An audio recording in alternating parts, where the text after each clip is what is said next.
KTRD, home of the Polyester Blend Network, is now on the air. Welcome to another broadcast day.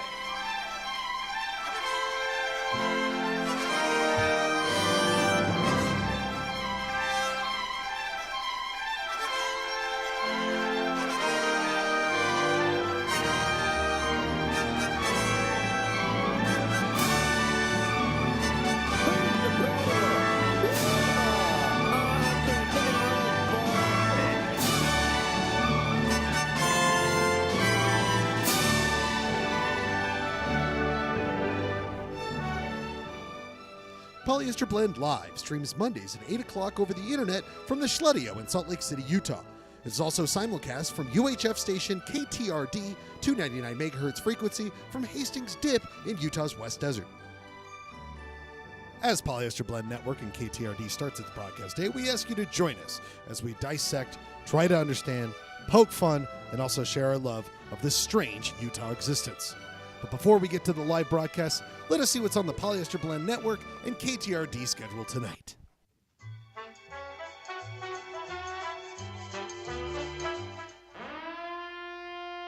Tonight on Polyester Blend Live,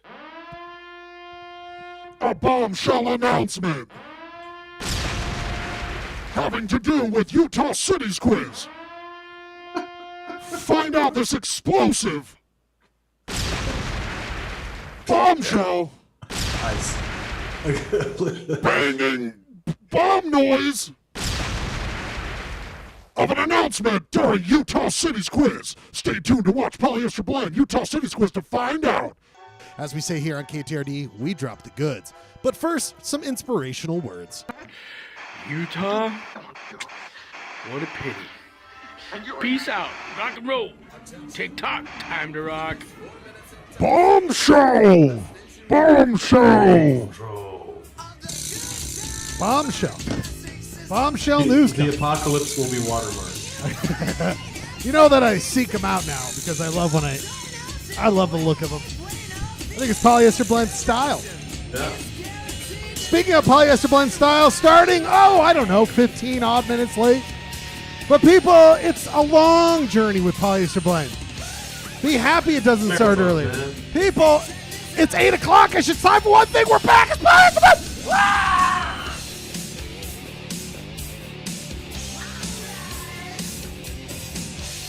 Pauly Shore. Oh, we're back, and here we go. You got your favorite Husky boys right now. Clayton's got cool slick back hair and looks good because he's the cool dude who is a host.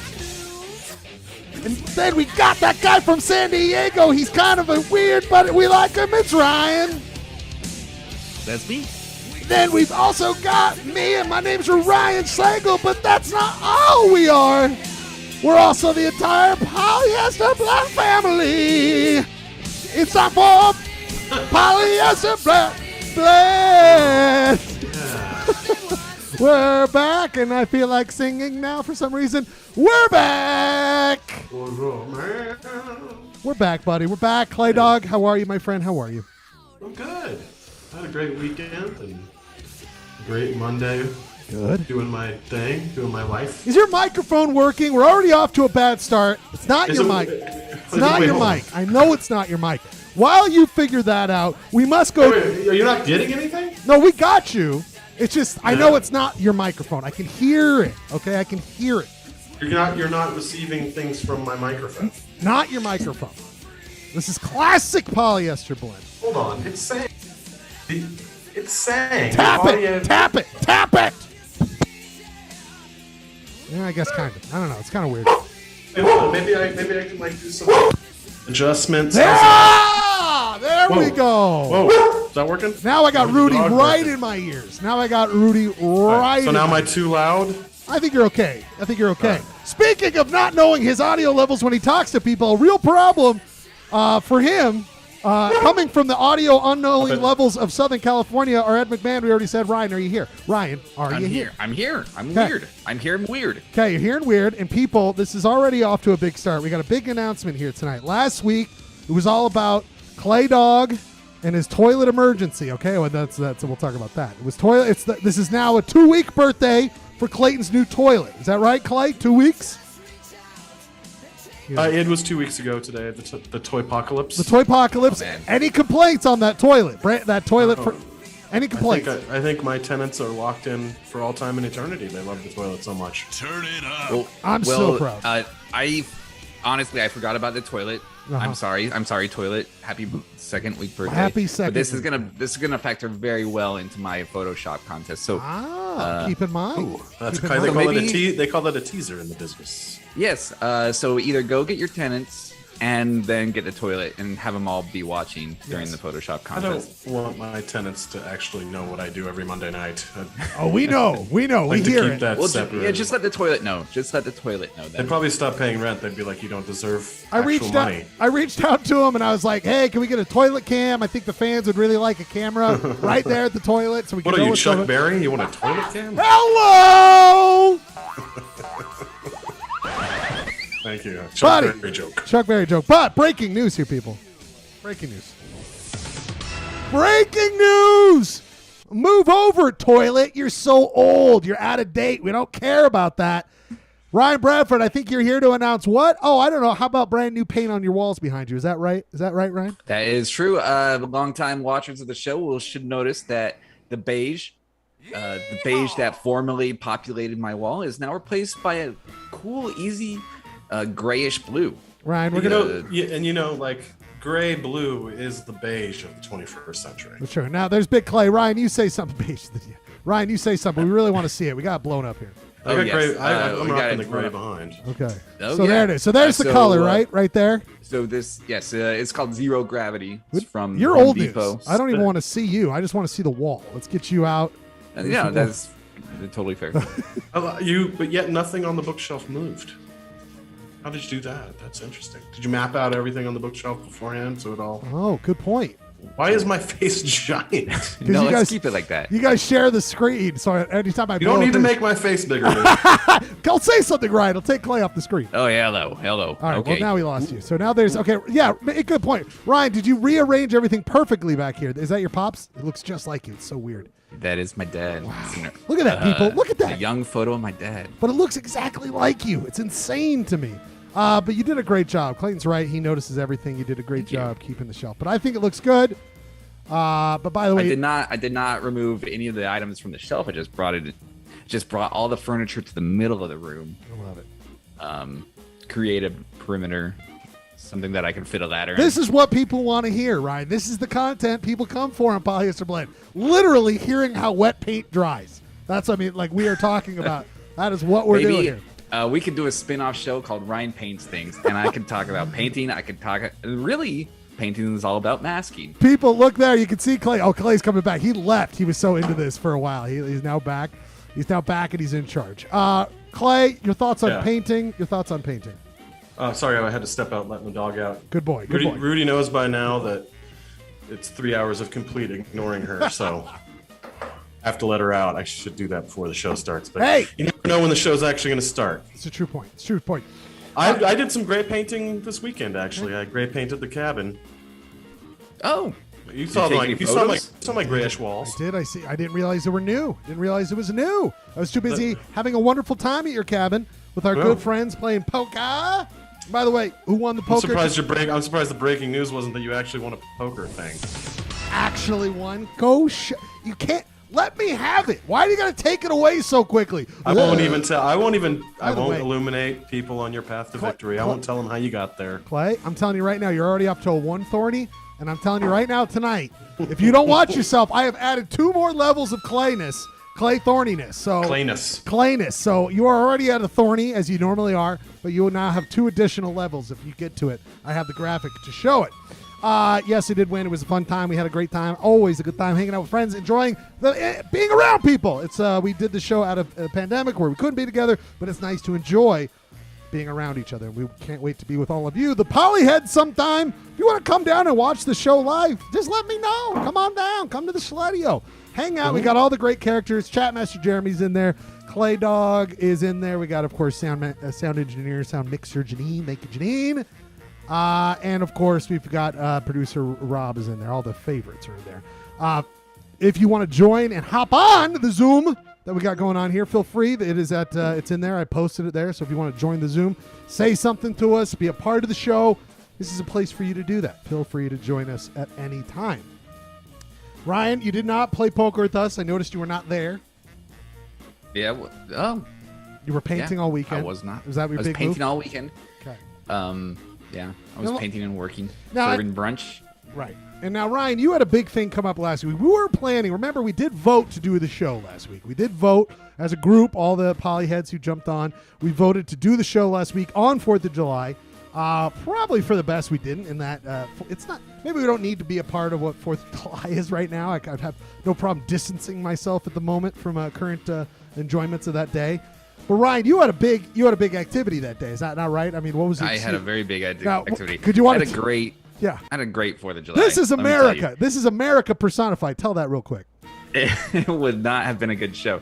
So the night before, we had a little party. It was a little celebration, celebrating I finally cleared my credential. I am a certified teacher. I can teach the youth of America. So we threw a little party, invited some friends over. We got a little keg of Firewalker 805, one of those pony kegs. Oh. But the thing is, everybody brought so much beer that we only probably got through 5/8 of the keg, maybe a little more than half. And so you've been sucking on that thing since the morning after was July 4th. Oh. Jessica and I woke up to just so much beer and also half a keg. So we decided to spend the entire day sitting in the backyard and trying to finish the keg. And 10 a.m. quickly became 2 a.m., 2 p.m. To 3 p.m. And then I don't know. This is how people end up on an episode of Cops. Yes. There was no cops. I was just having fun. It's just 4th of July. It's just 4th of July. I just had 2 or 3 beers. That's just 2 or 3. That was like 2 hours ago. 2 or 3 beers before 7 a.m. That's all. That's all. But when you get sunburnt when you're sitting under a sunshade for the day, that means that's how you know that you've had a day. Oh, thanks, dude. Is this really what you drank? What I'm reading on the screen, or is this something else? No, the brewery is Firewalker. Oh, I was like, wait, you got a whole keg of mixed ale? I'm sorry, Firestone Walker. Oh, Firestone. Firestone. Is that it? I'm probably pissing off so many. I know. Heads. Jeremy's gonna lose his mind right now. Jeremy's like, actually.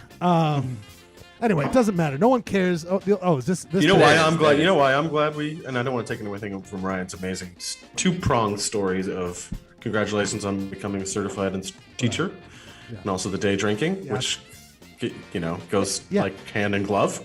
I was racked with COVID, so I'm glad we didn't do it. This gets to a huge thing. I was effed. Because we didn't do the show after what should have been. Remember, we promoted very heavily on the show. Spent a lot of resources on this stuff. Put my Photoshop skills to the test with this beauty right here, promoting what should have been the coming out party. Is that the right phrase? I don't know. It was the first inaugural show for Hearts Full. Clay and producer Jeremy, Soundmaster, Chatmaster, whatever fucking titles we have for him, Judge, and of course Midgley.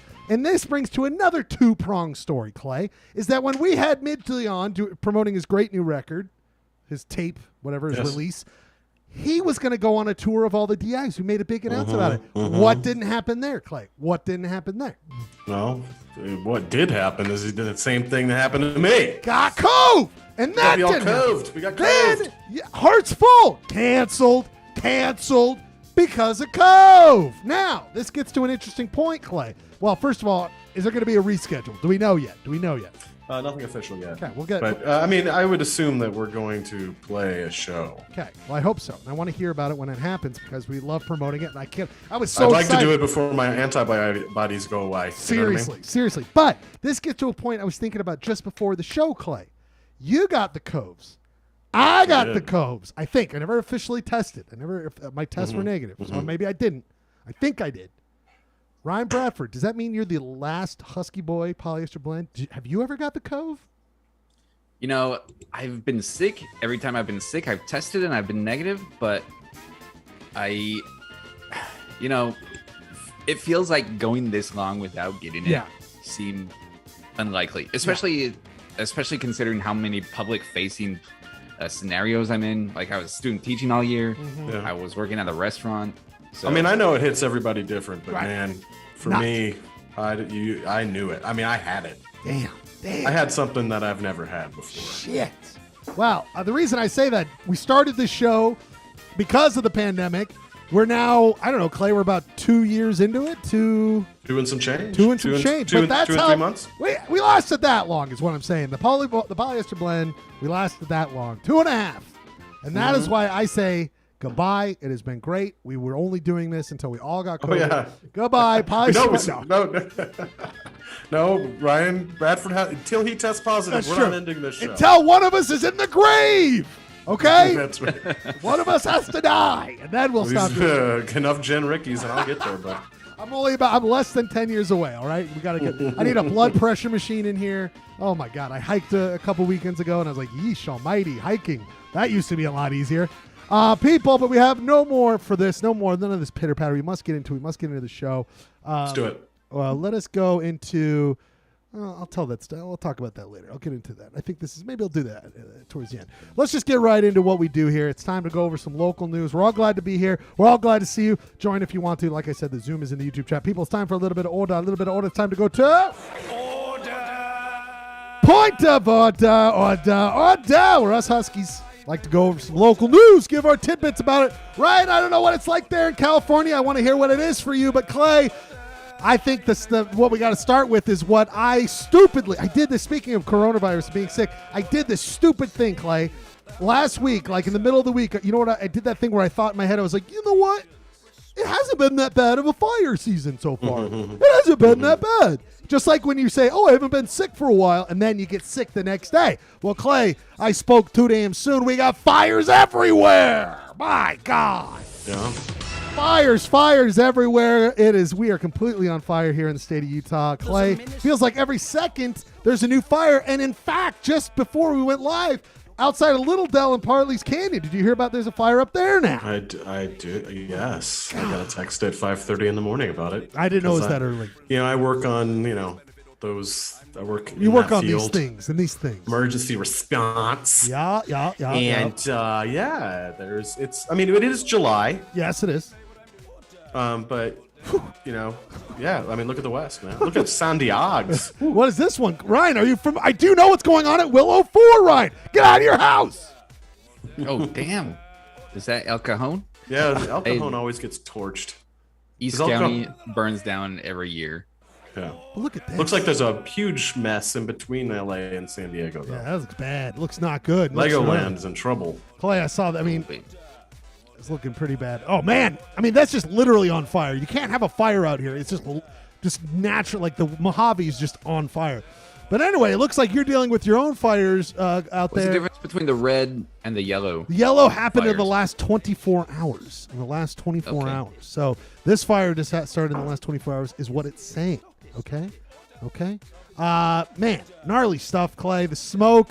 It's that eerie time of year during fire. We made it through 4th of July. It seemed like 4th of July we did pretty good. There was a bad one up in Davis County, but dude, things are okay. But man, you can't stop the fire season, and it's just gonna get worse. Did you see? I mean, the I don't know if there's the video still up. I should have grabbed that video when I had the chance, but it looked not. I mean, the lightning wasn't happening in the background, but there was so much fireworks going on. Clay, did you see that camera angle that was like 4th of July, and it was like every neighborhood was just popping. I was up where there were no fireworks allowed. Thank goodness. Well, they're not allowed a lot in my neighborhood, but that didn't stop anything. And these things are expensive. They're big, heavy honkers, dude.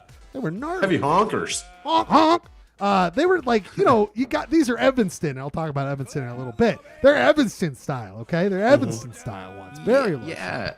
We had a lot of fireworks in our neighborhood, and every one of those, I'm like, that must have been at least $100. Like, just one of those. Yes. Like these, like people's must. I don't know.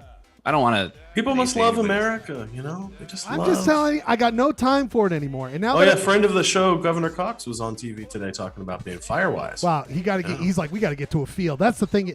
You know, someone's working hard. Like, we got to get to a field. We got to find a field. Who's got a field? We got to do a press conference. I love when politicians put on their like action gear. Yeah, exactly. Polo. Got to put on that emergency polo. Put that polo. I like to think Governor Cox. He's got like a '60s Batman style pole. He jumps on and goes down it to get to the car. And a polo shirt gets put on him automatically. Oh man, the polo pole. Polo pole. You love that. Yeah, you love that. It's like this polo shirt's gonna help fight the brush fire. Exactly. My elbows are so free to help out by writing stuff down and not actually putting out a fire. It really is smart for this man to be wearing a hat, though. If you've ever seen our lovely governor, he's got no shelter. He's got no shelter. Gotta watch that sun. He's gonna fight the fire with a 7-iron. That's what. Hello. His only exactly. The only recourse. Never mind. I'm not going anywhere. But people, 23 human. Look at that happy camper behind him. Yeah, that guy's. First of all, speaking of, never mind. I'm not going to say it. But yes, he's got a clipboard. He's clearly there. I'd rather have a firefighter, but they're off busy firefighting, and this cop is like, I'll just stand there. It sounds good. But here's the deal, Clay. 23 human cosplays they report over the weekend, and Cox says in here, "We're gonna get you. We're gonna get you." So you better not. He's talking tough. He's got his polo on. He's polo bad boy. He's got an aggressive stance with his arms. Help! Yeah. Serious business here. That's how I look when you guys can't see when I'm going Polyester Blend live. I'm look exactly like that. It's very close. Real fired up. Oh, hey! But and I'm not causing. We do cause a fire every week with the sensational hot topics and items we deliver. A sizzling show of entertainment. But anyway, don't you start a fire out there, or Polyester Blend and Governor Cox are going to pray your ass to death. Okay, so you better watch it. Clay, we must talk about this. You saw that today. The judge blocks Utah's abortion trigger law. Complicated, immersive story.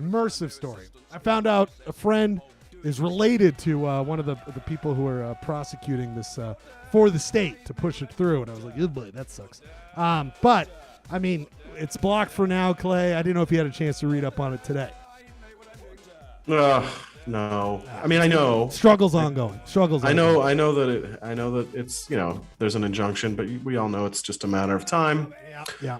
But this has been, it's not like Roe v. Wade just got flipped out of nowhere. The Utah State Legislature has been slowly taking reproductive choice away from people for 4 decades. Right. It's interesting. There's some talk of things happening in DC, but come on, whatever. Not with that swamp. I'm afraid that my son's life is going to be completely different in that regard. This is going to be a generational thing. Yeah, Ordah. We order them all to get. I don't want to be dark. I don't want to be pessimistic. No, we have to. We got to go out there, protest, do absolutely, do whatever we can, vote. But it does feel like Jesus God, they just slow rolled us the whole thing here. Anyway, this has been a mission 40 years in the making. That started with. Started at school boards and city councils, and worked its way up all the way to the Supreme Court. They did it. They finally did it. And it's gonna be, once things actually start being enforced, that's when it's gonna be really, really frightening. Christ, man. And gross and tough, and there's gonna be a lot of sad stories. Well, we've let the planet, destroy long enough where maybe we just don't even have to worry about it. We won't even be alive, That's the way out. We'll all be dead. Checkmate on being cynical. Yeah. There you go. Don't worry. We'll all be dead anyway. People, speaking of Ordah, a little bit switching emotions, but again, we're going to be there. Of course, no topic is off limits, folks. No topic's off limits. So just remember, Polyester Blend, of course, supports anything we can do to get this fucking bullshit overturned, but we can't do it today. All we can do is try to move forward and stay together. People, the next thing, a little bit of pop culture news. Did you see this, Clay? The Real Housewives... She just went straight to admit it. She didn't even say not guilty. She said guilty. You knew they had she came in and she said I am guilty and pleaded guilty. Did not even try to fight it. I guess they had enough. Maybe a plea deal. A reality TV star gets caught doing white collar fraud. She's just like, oh God, Trump has to win in 2024, and I got to get that pardon. Got to get that pardon. She's got to get that reality show pardon. Ryan. But you know, the plea deal was she would plead guilty if she got sentenced to less than 14 years in prison. Oh my God. Oh my God. Ryan, That's pretty crazy. Did you ever watch the show? The crimes? No, heinous, though. Yeah, I think I watched the first episode, and it was a total disconnect for me because I was like, it just how are people this rich in Salt Lake City? I mean, I know logistically that there are that most of them they really didn't live in Salt Lake. They just kind of came by Salt Lake sometimes. But just like the extravagance, it was weird because I just didn't buy it, even though it was right in front of my face. I know, it's weird. Yeah. Well, they got all that money. I don't know I don't even really know what this case is about. How did they commit fraud? You know, Clay, there was something about like telemarketing, right, Clay? Yeah, this is a classic. Actually, there was a friend of mine and a guy that went to the same church as me growing up. Hello. In Las Vegas, who did this exact similar telemarketing scheme, where you get leads for vulnerable people, and you sell those leads to other people so they fleece them of their credit and their life savings. And that guy's name was Kyle, and he was actually pardoned by Trump. Hey! He was sentenced to something like 47 years and 50 years in prison. So this isn't new. Telemarketing fraud is still alive and well, and it preys on a lot of elderly, vulnerable people. Sad And they said they fleeced them for multi-millions of dollars. Jesus Christ. Well, there's the leads. We got an image from your friend's There's the case. leads. Oh my God, I love that. I These love are how the leads This are is some real Glengarry Glen Ross leads. Yeah, there's some real leads are here. wrapped in a golden. I know. The whole thing. God, it's a good movie. Anyone know that that's a good movie? It turns out that's a good movie. Anyway. You know, she should have hired Alec Baldwin as as her defense attorney. Maybe he would have got it. Yeah. Not the, by the way, yeah, anyway, I'll talk about it later. But anyway, Ordah, doing prison time. Don't do bad things to vulnerable people. Like we do enough things to the vulnerable friends who watch the show by putting it on every week. We should be in jail, honestly. We fleece our vulnerable friends by guilting them into watching this show. I got some leads on some viewers. We got to get out there. Always be viewing Polyester Blend. Anyway, the next thing I wanted to bring up, I love this shit. I live for this shit, Clay. These close encounter videos that they have. I saw this one. This was on the SLC Reddit. This is the one that came up. This came up during our poker night, didn't it? I don't remember. But this, Ryan, in West Valley, Jesus Christ. That's a big cat. That is a big cat, man. That is a big cat. Those things are hot, man. They're big. I don't want to mess around with that thing. Ryan, no. Cougar, watch out. He's probably going to the midnight showing of M. Night Shyamalan's The Village. Hello, come on now. That's my only experience in West Valley, everybody. Oh, okay. See, that was a joke me. for you and your own. That was. Speaking of cougars, have Only you actually jokes for watched The Real Housewives of Salt Lake City? No, I'm just kidding. Hello, come on now. Wait, I have to go. Ooh, is this guerrilla marketing? That now, The Real Housewives of Salt Lake City. That's the real crime. Da-dum-dum-ching. Yeah, thank you. Guys, that was three solid bits love, in a row. Yeah, I love the term massive cougar. Good stuff. All right, everybody, we must move on. We can't be a part of this. Next one hit home. The reason I bring this up, look at this little tiny bird, this little tiny baby bird, right? And this is, it's like, and then someone's like, what can I do? What can you do? And this is in the same SLT Reddit, and people give all these like, oh, you can call this service and this wildlife service, and they come and get these birds and they take care of them and all that. The reason I put that, I was like, I looked at this and I was like, did someone get on my porch and grab that bird that fell from a bird nest on my porch? Because I saw a bird like this fall, and I was like, I panicked. I didn't know what to do, Clay. And I just was like, life will take its course. I don't know. I didn't think to ask and take a photo and try to find. It's like a. That's because you're a disgusting, heartless man. That's what I'm saying, Clay. My question for you: let me know how you. Am I a total? How I would treat a baby bird? If you saw a baby bird on the ground, you leave it or you try to deal with it? That's what I ask. That's a tough question, man. Thank you. I mean, can you just put it back in the nest? No, is it rejected by the family? It fell. So in my case, it falls a very tall distance, and I'm like, is it gonna? I've seen a couple birds do this. They nest in this little. Could you corrupt the whole nest by touching this bird? That's the thing. I think you're not supposed to touch it. I mean, we got to bring in the chatters here. I don't even. Do I even have the? Someone familiar with avian? Yeah. Avian moral code. Right. Right. Rob, I mean, Rob probably has. an opinion on Rob's this. probably got thoughts on this. Let me know what your thoughts are, producer Rob. Anybody has got thoughts. Ryan, what would you do? You don't know if it's going to survive. Do you touch it? You leave it alone? Do you deal with it? What do you do? No one's watching, by the way. I would probably leave it alone. Thank you.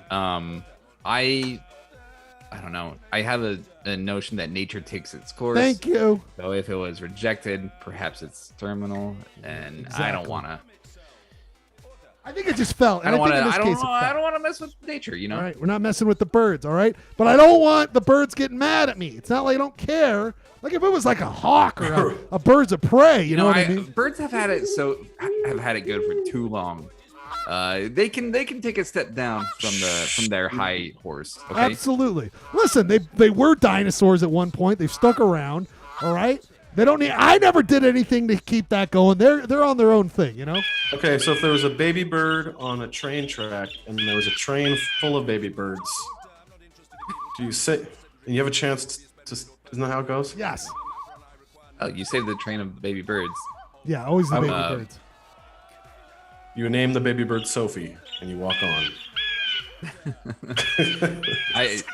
Sorry. I didn't realize how many bird sound effects I had. People, the Tracy Avery package there. let me know your thoughts in the chat. Put them in there. Put them in there.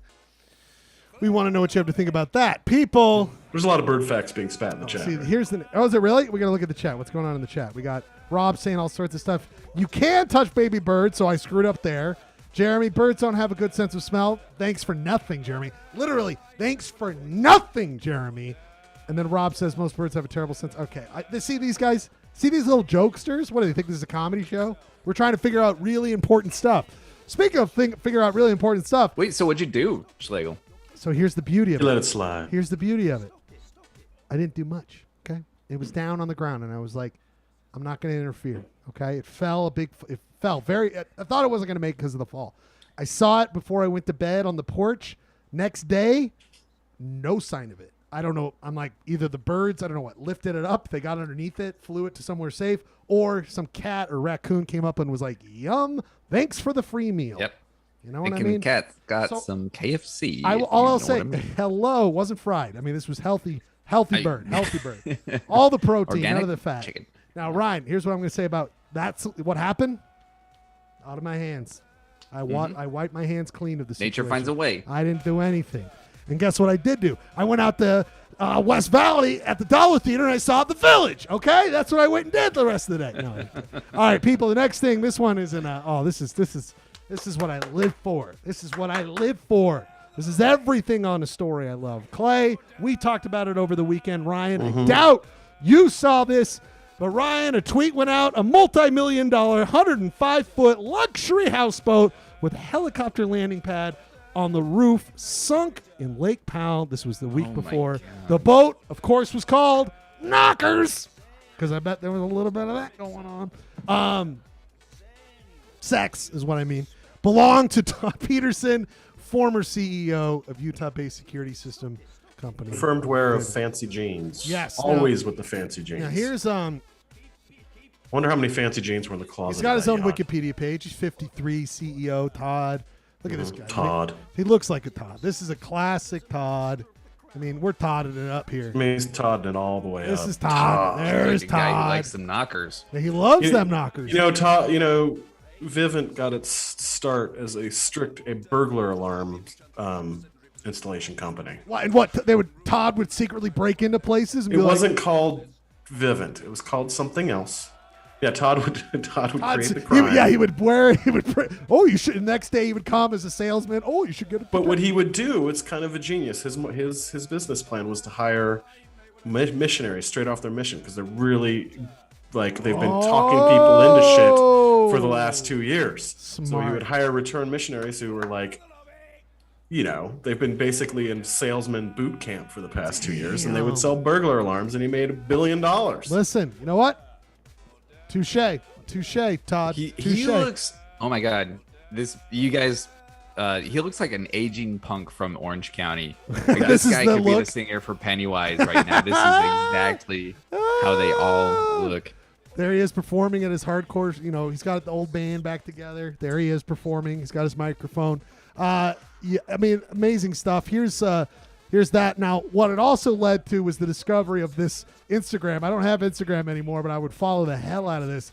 Ryan is Powell Heads with a Z, Powell Heads, and they have their own website, Powell Heads, and they got this footage, which is actually kind of amazing. It's the final moments of the boat. Knockers is about to go down.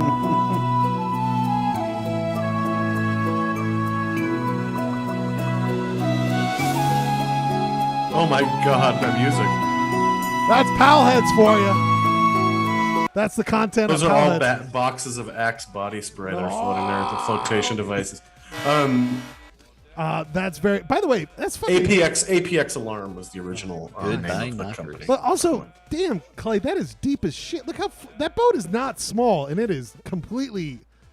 That is from what? Stern to aft. I don't know what they say. But anyway, on palheads.com, go ahead and pick up your Palheads freedom flag, freedom snapback. Weird stuff they have here. Wow. Yeah, that kind of weird world going on there. Definitely they've got a mission statement. They have only 3 things on their website. Now, if Todd Peterson fell out of Knockers, would you save him or would you just let him sink? You gotta save him because there's a reward in that. Here's Happier Days with Knockers, by the way. Oh, you're in it for the money. Yeah, absolutely. Here's the whole happy Crew on Knockers. I think that's Knockers. Maybe that's not Knockers. I thought it was Knockers. But anyway, there's Happier Days for these boats. Anyway, Clay, we say this is one of those moments where they tried to have a boat and it went away. They tried. Okay, they tried. Knockers will rise again. Yes, they will, my friend. Thought they would float a little bit better. Hello. Knockers jokes. Wake up. Glass shattering comedy here, people. Last thing, we like to do a little bit of business revolving around the city in which the Utah City. You were not going to put my did you get something? God, buddy, you got to. Do I have to let you know? You gotta let me know. You gotta let me know. Oh, buddy. We talked about this week. Yes, we did. Give it to me though. It's Papa Murphy's introduced a new keto pizza this month and really flooded the market with their advertising. At what point does something cease to be a pizza? This is a casserole. I mean, this is straight up casserole, right? Yeah, but because a casserole has like cornbread, like a casserole is like encased in cornbread or has like a noodle encasement thing happening. This is just a bucket of ingredients. Yeah. By the way, I drove past spaghetti by the bucket today. Oh, why? We got to get some. We got to get some. It's happening. We got to get some and have some on the show. Right there by the old Gandolfo's in the Sugar Hood. Oh, boy. God knows that. But yeah, the bucket of ingredients, or the platter of hot ingredients. Ryan, I mean, first of all, Clay, I love that we're talking about this, but let's not remember, what was it, 2 weeks ago? You were like, let's not talk about snacks all the time on the show, guys. Let's talk about... Oh, come on. That's a classic case of like... You know you love it. You can't go against the nature of the program. I'm going to talk about Cheetos in 5 minutes. But here's the deal. Ryan, I feel like as a man who is known to have communication with Tony's Pizza Rolls, and you have such a finger on the pulse of this pizza culture in this country, your thoughts here, buddy? I mean, I would try it if there were a lot of Papa Murphy. Papa Murphys are surprisingly hard to find in Southern California. Papa, where's Papa? No Papa. But my Papa. Papa, please, where are you? Where's Papa? Please, my Southern California children. So you would go. You're gonna have to go a little bit out of reach into the fridge there and pull out the platter of ingredients and go home and cook it. I would definitely eat it. I would not be happy about it because this is. Because I've long been on record for disliking Chicago-style pizza. It is more of a casserole, and so I feel like this is deep dish without the bread. Deep dish, so it's even worse. So it's probably even worse than Chicago. Because I'm going to tell you, you know what? A huge part of what I like about pizza is maybe the dough. Pizza dough. You know what I mean? Ain't no pizza without no dough. Now these are a bunch of dopes. Pizza dopes. No ghost crust. No ghost crust. Listen, I got this Lev beer, and I love it so much. But look what's happening here. I'm trying to do the show, and look at this. Look at this. It's foaming out the top, Clay. It's foaming out the top. I can't be managing a beer foam while I'm doing the show. Look at this. I'm sapping it up. This is out of control. Maybe, we should try some keto beer. Maybe does that exist? Maybe I don't should even know. try some keto beer. Maybe you're right. Maybe I should have I had bet you it's not as bubbly. I should have got a keg full of Firewalk or whatever Ryan got. And I mean, if I would have had a keg, I wouldn't have to be dealing. Well, I would have had a lot of That looks really healthy. That's crustless. The one that's in the image there, the one below, it looks like it has some spinach. Yeah, but that's But the one the image is just straight up. That looks like a taco. Oh, yeah. Look at this. It's just covered. Look at this guy. He's so proud of No himself. one makes that face when they're eating the keto. I mean, it pizza. is just a pan of hot cheese, which I'm like, I'm not gonna complain about that. This looks like something you would drunkenly come home and slap on a plate, and you're like, "Oh no, I don't have any. I don't have any tortilla chips. Oh no." 100%. God, what did I had the other night? I was like, I gotta eat something. What was it? It was like popcorn. It was like one of those double where I had popcorn. I'm like, not enough, not satiated. And then I had like, I don't know, probably a pan of hot cheese that I just microwaved. Oh yes, Ryan Schlegel, drunken hot cheese update. I Thank like you. mine. Can I get I want a doughless, crustless pizza and no toppings, just cheese. Can you warm that up for me? I'll take that in 5 seconds, please. Anyway, Clay, this is good stuff. I'm glad you went back. I love snack Thank you. They time. tried. They did try. They did try. This is a classic. They tried. Any other stories got in there, my good friend? No, that's good, man. That's good. All right. Last thing, of course, we do we got Utah City's quiz bombshell announcement later on. I said during the opening of the show, bombshell announcement. Clay, I think for you, this is gonna tickle your fancy. I think is what's gonna happen. You're gonna stop cheating? I didn't say that. I'm just saying there's a bombshell announcement. Okay. It's not that we're halfway through. Nope. This is a not even a bombshell. third. Okay, whoa. This is gonna make you happy and make you angry. It's gonna be all of it. Okay. It's gonna be a hell of a bombshell. You're not you're retiring City's quiz, Buddy, on me, we are you? committed. This is a duty of my life. But bombshell will be announced later on. But we are of course doing a news story from the paper in the area. We are doing a city in Sevier County. So we go back to our good friends at the Richfield Reaper. We love the Richfield Reaper. And this story from July 7th, what you should know about Pando. This is an article. Let me guess, he's not talking about the pandemic. No, great point. They're talking about something else. They're talking about the classic giant aspen object, giant mass. Laid eyes on upon on that. It's this a weekend, beautiful. by the Oh, way. really? Did you go back? Yeah. You went through that? I was It's up. I beautiful. was up in there. Fish Lake, right next to Fish Lake, Pando. This is an article about the friends of Pando who are trying to help anything they can to keep Pando going. And they give out some facts, some things you didn't know. Did you know? Have you heard this? There was one thing actually I didn't know about this. Oh, Pando. No, I didn't know. I knew all this stuff. Never mind. I knew all this stuff. Pando, which is Latin for ice spread. Okay, that's what Pando means. And of course, it is the largest mass thing on the planet. Largest single. This is what it said. They estimated at 13.3 million pounds, making it 3 times larger than the next largest single tree. But they think because the roots could be way bigger, it could be even heavier than that. So anyway, these people are committed to trying to keep Pando going. They're doing a fun art show at our Richfield City Hall. It actually already happened, so don't worry about that. But and they're doing one on the 23rd as well. So go check out some art. It's all going to Pando from the Richfield Reaper. So is the city's quiz more to do with the Pando area or more to do with the Richfield area? Sevier County, my friends. Sevier County. Okay. Cool. Ryan, take note of that. Start thinking about what city you I was in Sevier County this weekend. What county weren't? I couldn't believe it. I saw you on Friday, and you're like, "I'm out, dude. I'm going to Southern Utah. I'm going to Capitol Reef." I was like, "You're a jet setter, Clay. You're one of the coolest dudes I've ever met." Always on the move, brother. I was like, "I'm gonna go home and I'm gonna heat up some cheese and just sit there and eat it." That's what I'm doing this week.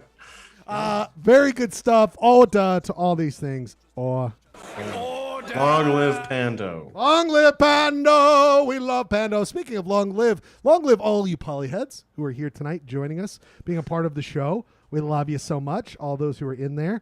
The Zoom link is there if you want to join. But Clay, it's time for our first music break before we come back and get the Clayton side of things, which we love to go. Clayton Sports Roundup, Clayton's Insight, all that fun stuff. Utah City's quiz coming up. And don't forget, You Shop Bro. If you have time, Clay, I don't know, you're going to be working on yours.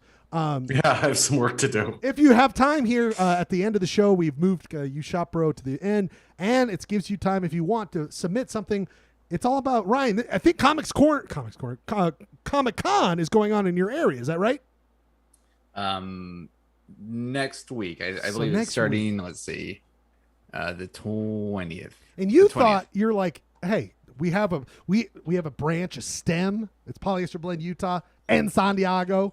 By the way, San Diego, the actual home of the actual Comic-Con. Many imitators, never the duplicators. Like right here in Salt Lake. The OG. Oh, yes. There was lawsuits. The OG. And lawsuits it is levied against the one here. Yes. Now, it is the return of official Comic-Con in its full capacity this year. The last 2 years, it's been canceled. There's been virtual iterations, so it's been like tiny kind of watered down versions within the last 2 years. But so this is like the return of Comic-Con full scale. I don't have There's going to be Brendan Fraser. There's going to be... He's going to be signing glossies of him on the Mummy set. I can't wait. There's going to be the Noid. There's going to be Brendan Fraser. There's going to be the cast of Fraser. There's going to be Kelsey Grammer doing other things. The ones that are left alive, I think they're down to Fraser and his brother, and that dog and the older guy's dead as hell. By the way, someone passionately told me this weekend that I should go and watch Frasier. Well, whoever that person is a fucking idiot. All right, let me tell you right now. I worked with somebody who was a very big this Frasier person fan. is highly intelligent. Just like Fraser Crane. Producer Rob will tell you how all about Frasier. how about I make an agreement? I'll binge watch some Frasier this week. Report back. Listen, I shouldn't be talking. You know what I've been doing? My late night watches. Do you remember that phase? Designing women? No, I love Designing Women though. Don't get me wrong. I used to watch that as a kid. America fell in love with it in the early 2000s. I'm back on board because Amazon has it. Amazon Prime. It is the original Iron Chef from Japan. I've been watching it, and I'm telling you, I had a great time when I was younger. I didn't care for it. I don't care about these new revivals, but I watched the original. I'm like, God, this is a fun show. What was that sitcom based in the small airport in Alaska? Wings. Yeah, maybe I need to go watch some. Is it Alaska? I thought it was the Northeast. Pacific Northwest? No, I can't remember where it's set. Anyway, I don't know. That's not a tangent. tangent. If you love Wings, you could put yourself as a character from Wings, and that'll be perfect for tonight's You Shop Bro. Sponsored by. I'm just kidding. Sponsored by Papa Murphy's. Tonight, Ryan. Keto Pizza. It was your idea. What are we doing? What am I doing? What is the You Shop Bro? The thing we're talking about. What am I doing right now? No! I'm hanging out with my buddy. All right. Till later on tonight, You Shop Bro. Put yourself. What would you dress up at Comic Con? What would you? Comic-Con what would your? costume. Yeah. What would you do? We were imagining. I already cosplay said ideas it. for I already Comic-Con. said it. You missed your opportunity, Ryan. You missed it. Okay. Capiche? Love getting yelled at by the co-host of the show. Just getting hanging out yelled with my good friends. Getting screamed at. I love all of you. I can't wait to see what you came up. I love your intellect. I love your creativity. I love being with you every week. Polyester Blend, 8 o'clock. You also, Ryan, this is another one you came up with your big brains working. The theme of the music, which we're going to hear 2 songs from. What are you doing? What's going on here? New music. I've been super into some of the newest releases that are coming out, and I just want to share new music with you. I love it. And so it could have been like new music that just came out, or new discoveries that may have come out and that we have just discovered. I love it. I love it, buddy. We forget about, Clay and I think, are a little bit more, we like the whole history of music. You're a man who's focused on where we are today, and that's where you're living. I mean, the past is the past. It's time to hear what's going on. Now, I say that, but I also picked some songs that were songs that came out a long time ago, but are new to me because I wasn't there for it. I'm catching up to some of this stuff. Yeah, I mean, my pick was gonna obviously get us kicked off the air, so I went with something that came out a long time ago. Now, my friend, as I load it up, as I have to find it real quick, what did you find and what are you doing? Because it's new music, but we also said, to be fair, any music that you just discovered, and I think you've got something here. What do you got? I was like, how you just let you got your algorithm music streamer thing playing you what it thinks you want you to hear. And Amen. Sometimes it doesn't do very well, but I was driving through Caneville, Utah. Yeah. I was stopped at the Mesa Farm Bakery and Cheese Shop. Nice. And this song came up as I was sitting in the parking lot, and I stayed in the car. Oh, I love So it. I was like, oh, this is for me. This song happened to is you for the other me. day. You've been going to a lot of markets and getting new songs. You're primarily getting all your music from stores now. Yeah, I'm buying food and listening to music. And you stick around for hours at the market listening to the good tracks. I love it. I love it. This is like the Jazz Butcher is the name of this group, British Yeah. weird, lineup based around this one guy. Just Some kind of dude. obscure, but I really like listen to the instrumentation and the weird ass lyrics in this song. Can't wait, buddy. That is your pick, your first Fired pick up. tonight. The Jazz Party Butcher. Time, which is what we're having. That's the name of the song. Absolutely. Party Time. Perfect. And then after that, Ryan's new song, his choice 2-song set. We come back with Clayton's Sports Roundup, Insight, Ryan's Comics Corner, all the fun stuff. Thanks for being here. Polyester Blend, 2-song set. Pauly Shore.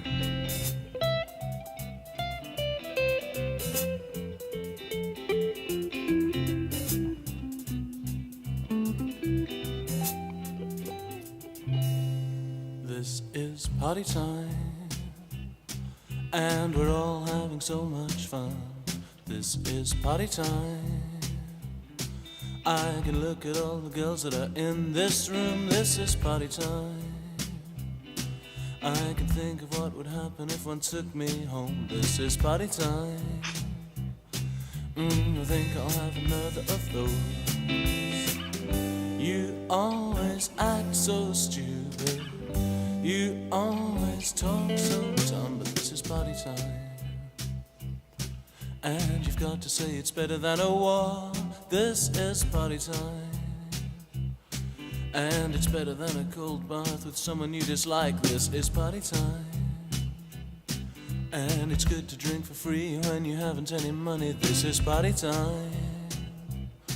Oh, she might just possibly take me home, but she always talks so foolish. She always acts so dumb. It's only party time.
This is party time,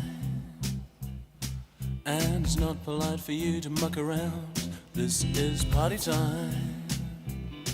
Now you know you'll only go home in a taxi and disgrace. This is party time, and you know you won't be spending it here again. This is party time. It's an exceptional way to make friends, but you always act so foolish. You always talk so dumb, but this is only party time. It doesn't matter anymore, it isn't funny anymore, it's only party time.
Yes, please.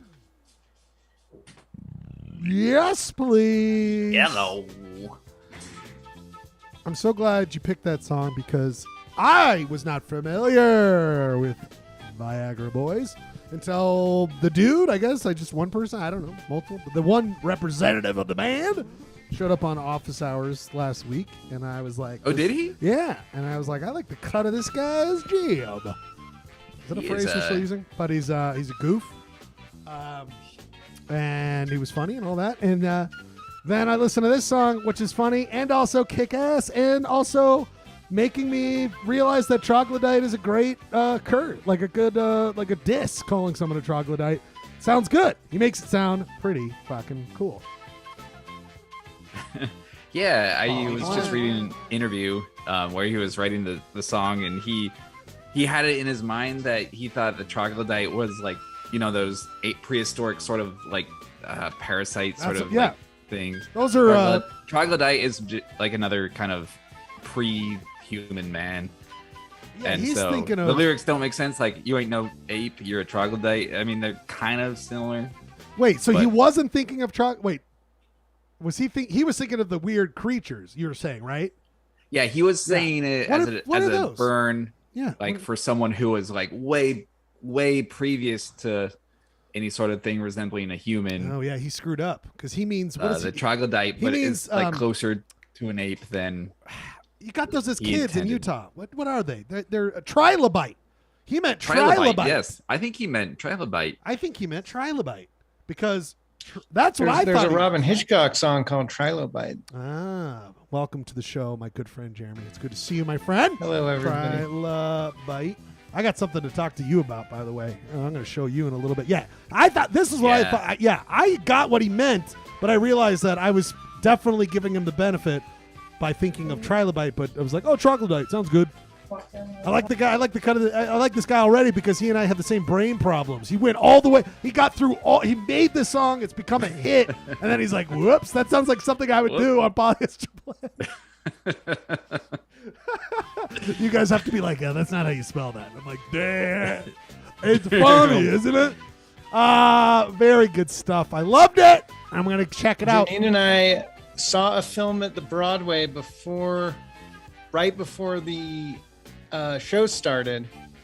That the plot revolved around a trilobite fossil. Come like on, one now. of the black ones that you were showing pictures What? of in Morocco. What? One of these suckers? Yep. Yeah, looked a lot like that. Tail. Called The Forgiven. Wait, I thought Unforgiven. Do they eventually forgive it? Is it the prequel? Is it the prequel to Unforgiven? Hello. Because I don't want to spoil it by telling you that it's directed by Clint Unforgiven. Eastwood. But it is, yes. It's also a western. I will burn all your trilobites. I will salt the earth. Get your trilobite off my lawn. There's a trilobite on this chair, and I'm gonna yell at the trilobite. You know what I I love that animal because I always like to try a little bite. You know, I always like to try a little bite. You know what I mean? Try a little bite. See what I'm doing here? Love it. Thank you.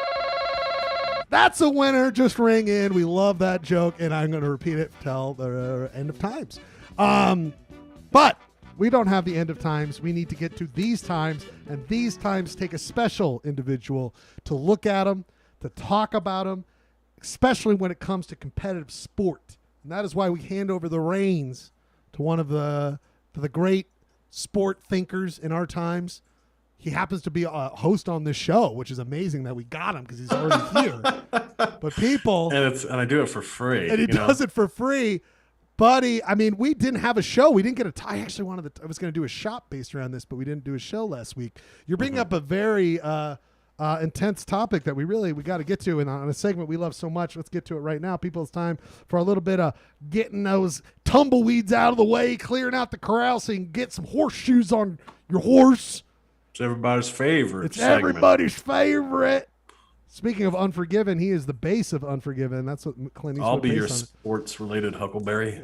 Now if my fucking thing will play the goddamn theme music to the goddamn segment that he's in. Here we go, people. It's time for a little bit of Clayton's Sports Roundup. That's right, everybody. He has put together this fine assembly of loose doggies, and he's putting up for auction at Town Square. We can't wait for you to check him out. I don't know if I should be doing that. People, it is time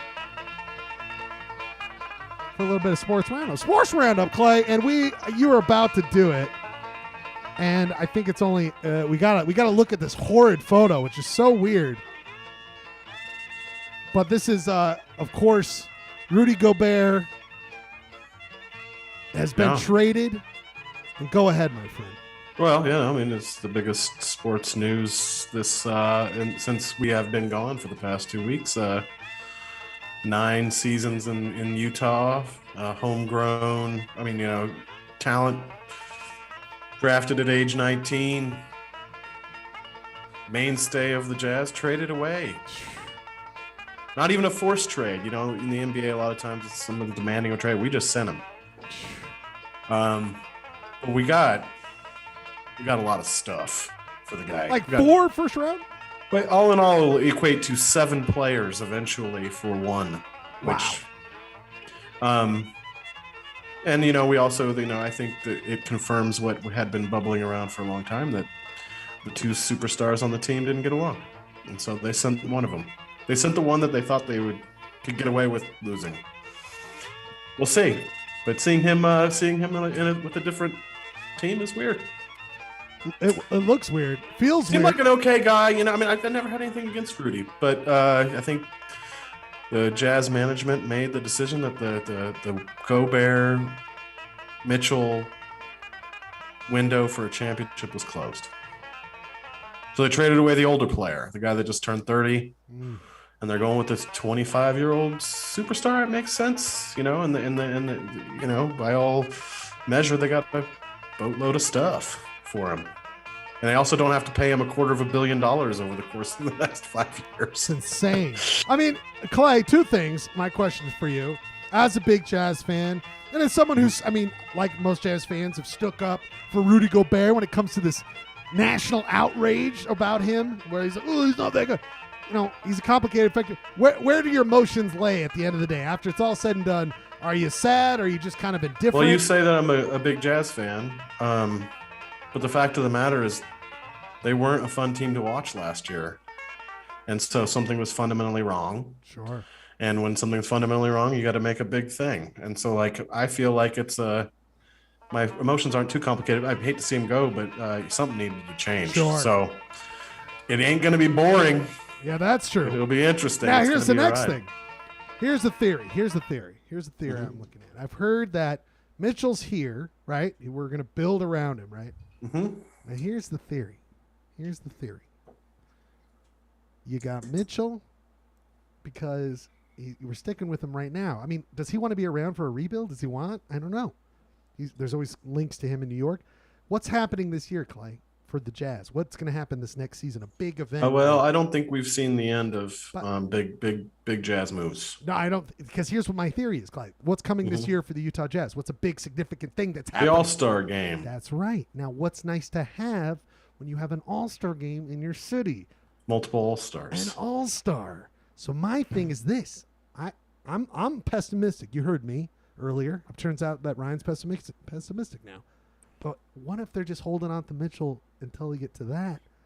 No. And then they send him out after the obligation's done, and you could commence the full rebuild. That's one way of looking at it. I think they're going to ride him for at least Hello. They're going to ride the Mitch. They're going to give the team to Mitchell, try to build around him, and they're going to ride it out for a few years and see what happens. That's what I believe will happen. Well, either way, what is it? Bon voyage, our good French friend. It was nice to have the French connection. I thought, he seemed like kind of a goof, kind of like a dope, but I liked him. He seemed to have a good heart. You know what I mean? One of these guys who he might not, he did. I have no complaints about He Rudy did the Gobert. microphone thing with the coronavirus, and he had. That was unfortunate. And by the way, I will say, let's not forget, the world of at least North America, at least I should say not North America, at least America will forever link a Utah Jazz player as being like basically the epicenter of the fact the pandemic was real. And so that's always going to be linked to him as a Jazz player. Very interesting stuff. Clay, you bring up another good thing, though. Oh, my goodness. What is going on positive news when it comes to SLC sports? Well, like I've said over and over again, the most exciting sports team and most exciting sports experience live right now is not basketball. It is a football. Yes. Football American. Now, Wait, soccer. Yes, soccer. And we got to go. I'm thinking this weekend, Clay, Sunday night, if you're around, maybe we should I got go. tickets. I'm there. Oh, I'm going then. I'm going to go. All right. We should bring on season ticket holder, fan of RSL, Jeremy. Hey there. I have a question for you. They are undefeated at home, and they're doing great. Love that. This Saturday, though, I didn't watch the game. I was busy, but I was keeping an eye on it. This seemed like a loss to me. They were up 2-0, and then they tied 2-2. Seemed like that when that happens in hockey, I'm kind of like, yeah, thanks for not blowing it all the way, but you kind of blew it. Your thoughts, or were you happy with it? Oh no, it's never happy if we don't beat the Crappins. And it's I forget. You should explain that. Of course, we did retain the Rocky Mountain Cup though, so at least there's that. But yeah, you don't want to piss away a 2-0 lead that late in the game. Yeah. So and was this the cup? Was this the game? It was fairly disheartening. I mean, it was entertaining if you're a neutral, but definitely. And we all know how important the Rocky Mountain Cup is. It's very important. That's true. You can't have the bragging rights. I mean, undefeated at home. More importantly, we were talking about a boring team to watch. There was an article that came out in the Tribune. Can you hear me? I can hear you. Maybe there's my audio just fucked up apparently. So sorry. There's an article that came out in I believe the Tribune or the Des News this week. We talk about the Jazz having an unfun product on the floor and making changes. There was an article about all the cultural changes around the new ownership of the team and how they've brought back some of the original excitement of the experience. They've made some investments in the crowd experience at the Riot. It's an exciting place to be. It's an exciting thing to watch, and that's what you want. You just want it to be fun, and you want it to feel like a good time. And finally, it does feel like a good time again when you're there. Yeah, the people who are involved directly in the supporters group communications with the front office have been very positive about the new. I love to hear it. Ownership and management. And with Ryan Smith, the owner of the Jazz, has something to do with that, correct? He's involved, right? Yeah, it's that guy and the guy that's somewhat tangentially involved with the New Jersey Devils, or oh yeah, like he owns something. Like the 76ers, right? Yeah. He owns the Devils too. I think you're right, Clay. I think he's got a chunk of that. Yeah. Anyway, I love to hear it. A lot better than the TPS HOF member. Jesus Christ, you're right, buddy. I forgot about our good. What do you think, Deloy? Clay's referring to not brown brain recipient, but you're of course referring to the one and only. Where is he in this list of miscreants? He's horrible. Yeah, does he? I mean, I don't think he cares about soccer. I don't think he's watching or paying attention. He probably doesn't. I know. I wonder what Deloy's going to be doing. He's just sitting around polishing his. Probably throwing darts at his Rocky Anderson dartboard. Yeah, he's like, man, if I could slug that guy one more time, I swear to God, I'd do it. I'm Deloy. Deep Salt Lake City cut right deploy there. Deploy the Deloy. Let's jettison the Deloy. What? He went and gone. People, we announce a change up to the lineup of Polyester Blend. We will now be doing an all Deloy Hansen topic tonight. The rest of the show is scrapped. It's only an hour and a half of Deloy talk. No, but good stuff. Where is he now? Someone call him. Someone's got a cell phone. He's just crying. Support Real Salt Lake. I love it. Sounds like we'll see each other and Jeremy and whoever else will be there at RSL, because I want this to be. We gotta adopt this. This is Polyester Blend's adopted. We're catching up. And It's our team. I think this should be our collective team. We watch it. We all be a part of it. Now, people, speaking. Get on board. There's that SoCal punk connection with Rancid. With Rancid. Well, yeah. I guess not SoCal, but California. Yeah, California. So we can tangentially get Bradford involved. with that. He'll He go. likes- he's a big anything Rancid fan. Rancid? If there's kegs, Rancid if there's related? kegs of beer and Rancid, Ryan will be there. He'll be there. And he'll have a Oi. great time. Oi, indeed. Oi. Speaking of oi, boy, this guy is insightful. People, a new hit segment on the show, Polyester Blend, Yes. and a favorite of all polyheads out there. Rate of play. Let's keep this is moving. a wonderful segment we love so much. A segment where our good friend Clay discusses a little bit of That's me. insight, and it's of course called. This segment is called, of course, Clayton's Insight. Clay, the segment is for you. Take it away, my friend. Well, this insight happened just today. Actually, my son started theater camp at the University of Utah. They have a great theater youth camp, summer camp program, and Charlie, is into that performance. He's into the performance. He should be. And yeah, he's a performer, and he made it through the first day. He was a little sad. He said he didn't make any friends, and I'm like, it's the first day, kid. And he told me but he did do something for the first time. He went to the student union by himself and bought and the Husky boys would appreciate this, a full Italian sub from the student union, and ate it by himself in the corner, which is just a Husky move. Yep. Yeah. He had a greasy receipt that he showed me. He's like, Dad, the guy got grease on the receipt. I'm like, perfect. All right, cool. I've been there. But I wanted to celebrate his first day of theater camp and going out on his own. He was really nervous. And so I was like, what do you want? He said, I want a Slurpee. And I said, okay, let's go get a Slurpee. And so we drove over to the East High School adjacent 7-Eleven, which I'm sure you guys are familiar with. They're on 8th South, 13th East. And we pull up, and this thing is packed. And I'm like, did East High get? No, it's July. East High didn't just get out. But there is like a line out the door, and I'm like, I pull up and I see all these people lined up to go to the 7-Eleven, and I thought, oh my God, it's 7-Eleven. It's free Slurpee day. I got it too, baby. So I asked Charlie, I said, are you ready for this? Are you ready for this experience? This isn't going to be a normal 7-Eleven experience. You're going to see some things I'm not sure are you prepared? And he said he wanted the Slurpee. And so we stuck in and we saw, it's like, and I want everything to be a learning moment for my son. So we were talking while we were standing in line and watching this mayhem, just absolute mayhem of Slurpee assault, and just like kids like crawling all over each other to get Slurpees. And then you were like required to download the Slurpee app to get the free Slurpee. And I was like, I'm not going to do that. But I was as we were standing in line, he looks over at me and he says, Dad, isn't a Slurpee like $1.20? I was like, yes, son. And then I was like, it reminds me of Freud's civilization and its discontents. Man's it's the nexus of the individual versus the mob or versus civilization. We all try to be individuals, but we are this mass that is capable of really chaos when we all get together and group things. Like when you're at a sporting event and people are freaking out over the free t-shirt.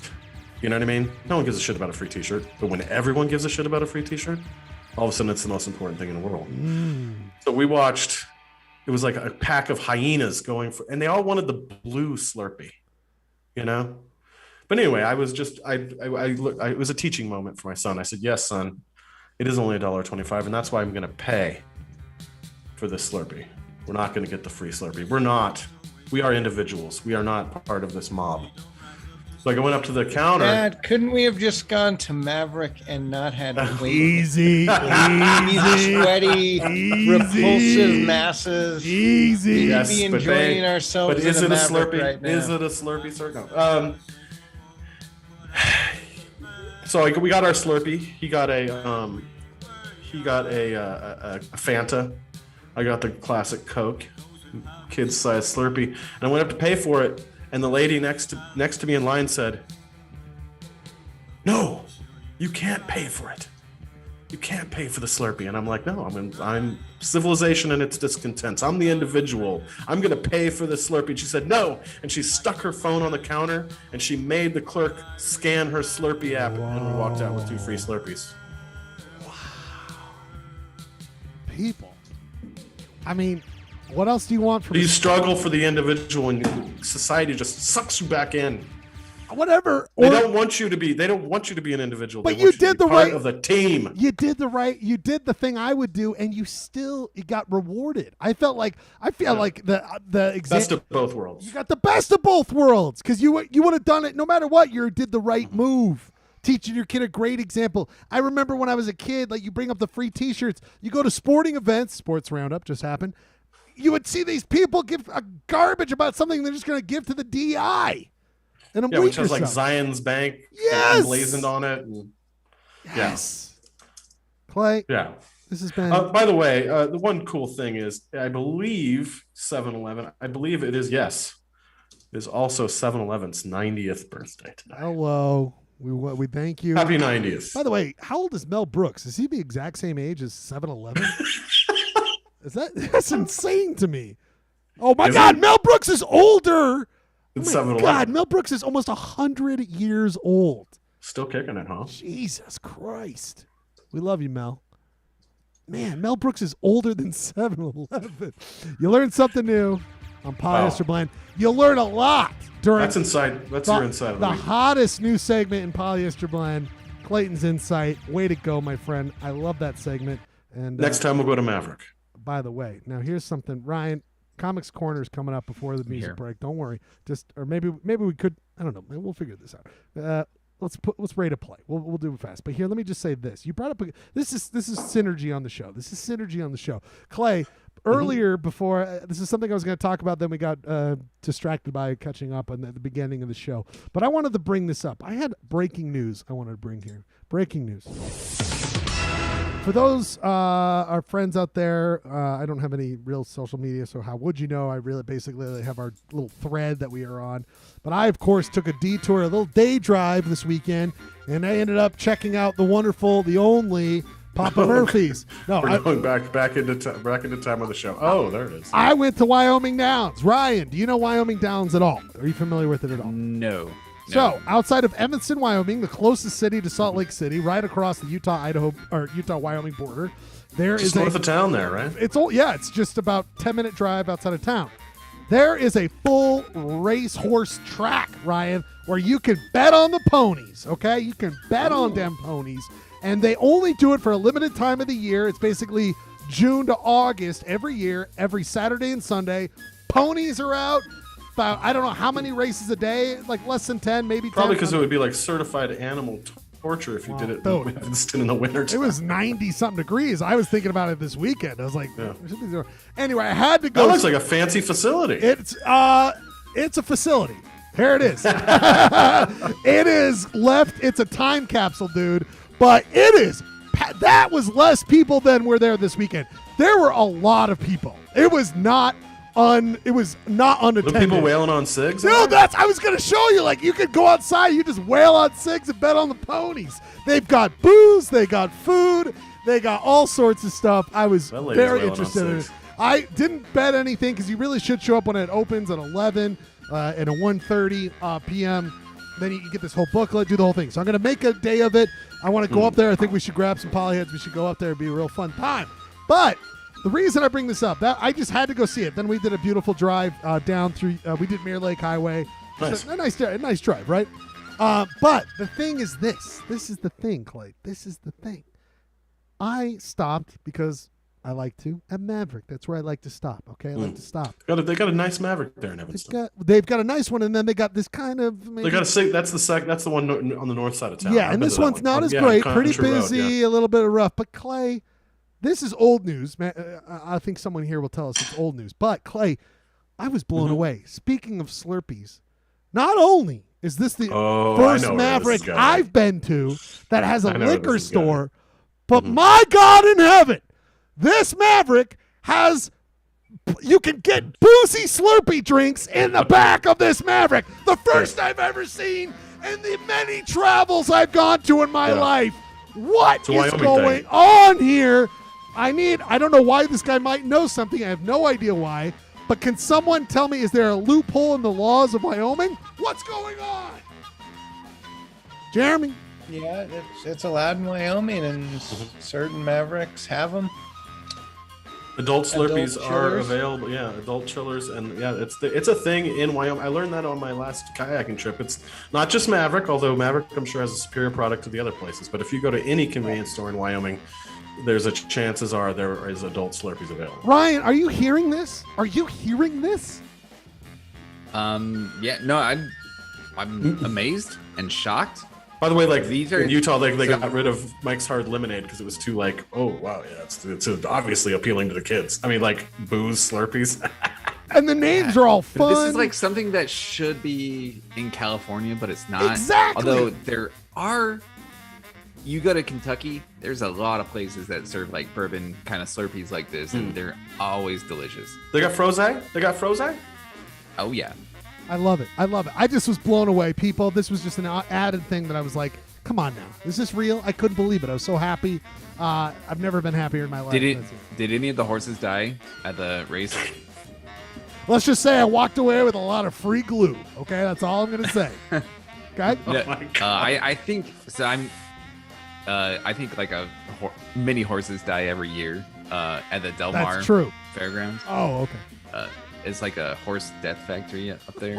So Oh, Come and check out the Del Mar Horse Death Factory. Free souvenirs for the kid. You get a free hoof every time you walk away.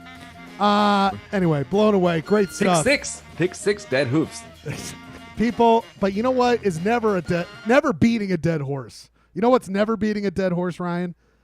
Every week when we come back to this hit segment, sponsored. Oh, shit. Drop that.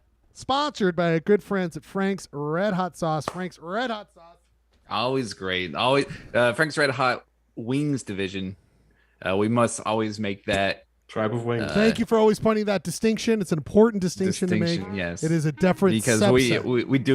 we do get moral support from the Frank's HQ, but it's the Frank's Wings HQ that always keeps us afloat. He reads them and brings them. That is correct, my friend. In this segment where he reads and brings them, the division of Frank's Red Hot Sauce Wings. What was I? There was something the other day. I should have got him, but I was thinking about this. It was like, God damn it! It was something. It was like, you can get this food. By the way, we'll dunk it in Frank's Red Hot Sauce for you. And I was like, what? Did you do it? I should have. You know what? A trick I just learned. A new trick. Sorry. Before we get again, this is a snack show based food. Steph was telling me about a friend of hers who would get plain Lay's potato chips, open them up, dunk whatever hot sauce you want. Frank's, of course, would be the perfect choice, and then you shake them up, wet sauce in the Lay's, and then you just eat those Lay's covered in hot sauce. I feel like that just creates like a kind of chili. Like they get sloppy. Do they get soggy? You like soppy Like chips? chili Achilles? I'm not opposed. I don't care about no slop. That's why I don't mind slopping up the great stuff we have on Ryan's Comics Corner. Ryan, take it away. Okay, so this is a very special edition of Comics Corner because I have some comics news to bring up. Winning.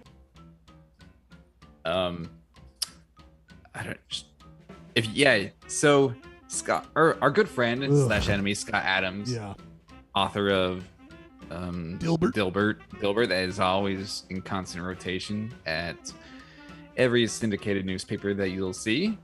He's a wacko. He's a right-wing conspiracy theorist wacko in real life, and he occasionally makes a funny guffaw on Twitter, as is his wont. Sure. And so over the weekend, he had a particularly crazy thing he said, and I just wanted to bring that up. It's comic related. It's comic adjacent. I think it's a fair play. So Scott Adams tweeted, when a young male, let's say 14 to 19, is a danger to himself and others, society gives the supporting family two options. One, watch people die. I heard about this. Or two, kill your son. Those are the only options. I chose number one and watched my stepson die. I was relieved no one else, he took no one else with him. What? What? Like, bro? What did you just say? What? If you scroll down a little bit, Schlegel, if you think there's a third choice in which your wisdom and tough love, along with government services, fixes that broken young man, you are living in a delusion. There are no other options. You have to either murder your own son or watch him die and maybe kill others. Doubling down on killing. If you weren't, it's like, what's this theme going on, by the way? Remember that one representative who was like, I will kill my grandchildren to make sure there's gun rights. Like, what is in the atmosphere where they're all deducing the same conclusion that you just got to kill your kids? What the fuck?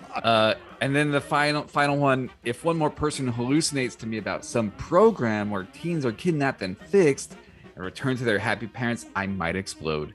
No such thing exists. You have two options, only two. No help is coming. Only death and suffering. People, this is the creator of the Work Sucks comic strip.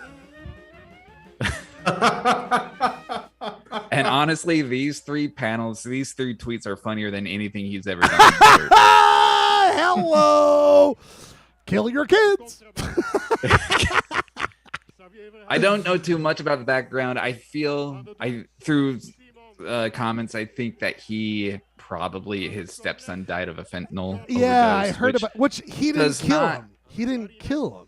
He did not have to kill his own son. No. And it wasn't even his son. I mean, stepson, but like, come on. What are you talking about?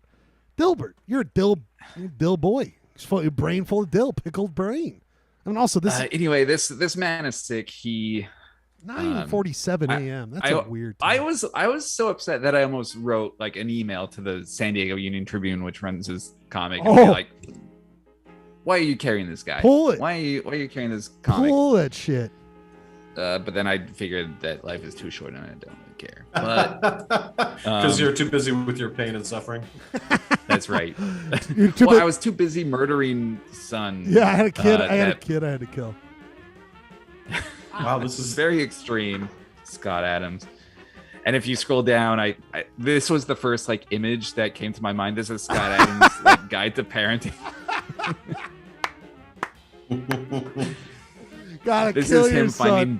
This is him finding weed in his son's house. It's just like, you gotta kill him. You gotta kill him.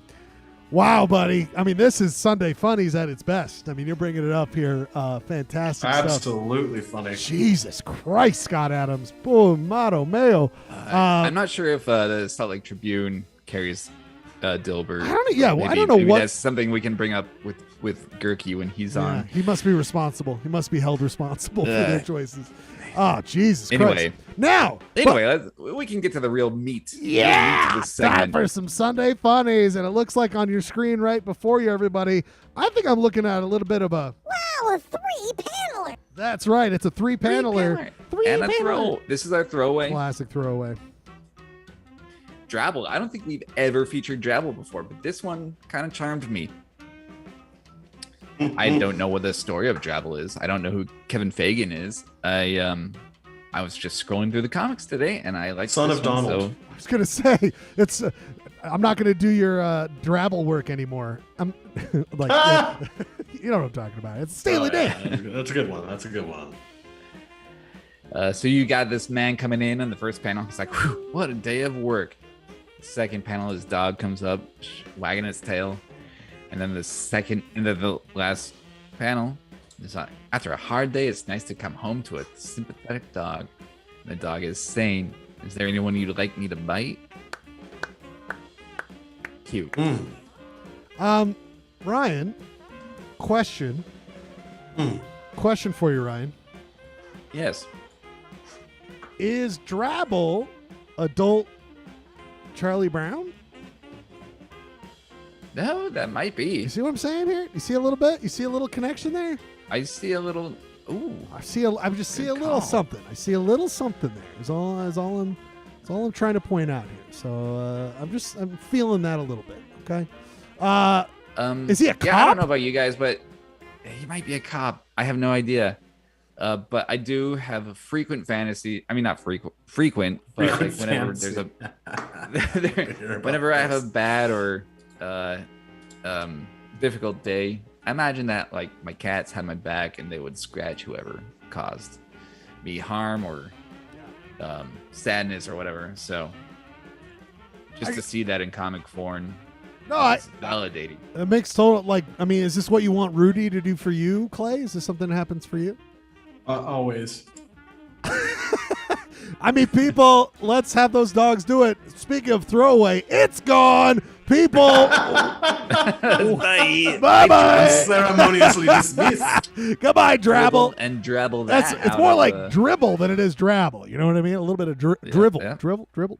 Anyway, people, I don't know how words work. We do know how this works. People, it's time for the famous Merryworth recap of the week from our good friend Ryan. Fucking Merryworth. Fucking Merryworth time. Ryan, what do we got?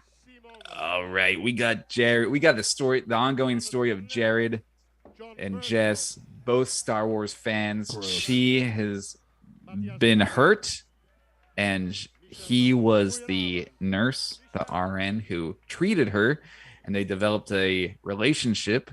And in the weeks since we have met, Jared broke up with Dawn because he was having heavy feelings for Jess, and that did not go well. And he had a few heart-to-heart talks with his cat. There was a lot of like Star Wars photos in the background, so you know that he's a huge nerd. Don't really like Jared. We are 10 weeks into this storyline. Oh my I've made up my God. mind that I do not like Jared at all. Jared. It's weird to like kind of want Wilbur to come back. The thing that started it all. Yeah, he did make an appearance on the July 4th. There was a non sequitur Merryworth on July 4th that was like Happy 4th of July from the cast of Merryworth, and Wilbur was there. Wow. Leads me to believe he will be coming back at some point. Wilbur. Oh yeah, he'll be back. Wilbur. Wilbur. All right, so here we are. This is yesterday's comic. It's a 7-paneler, a traditional 7-paneler. Gotta give it a 7. So we got the opening quote from Steve Maraboli. It's a kind gesture can reach a wound only compassion can heal.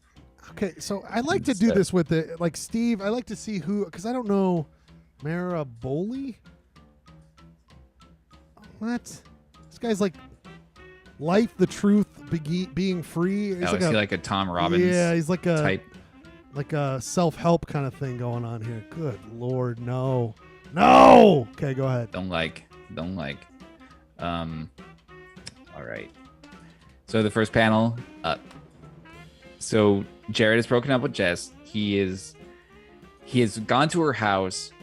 She has been suffering kind of some emotional despondencies since coming back from the hospital, and he has finally convinced her to leave the house.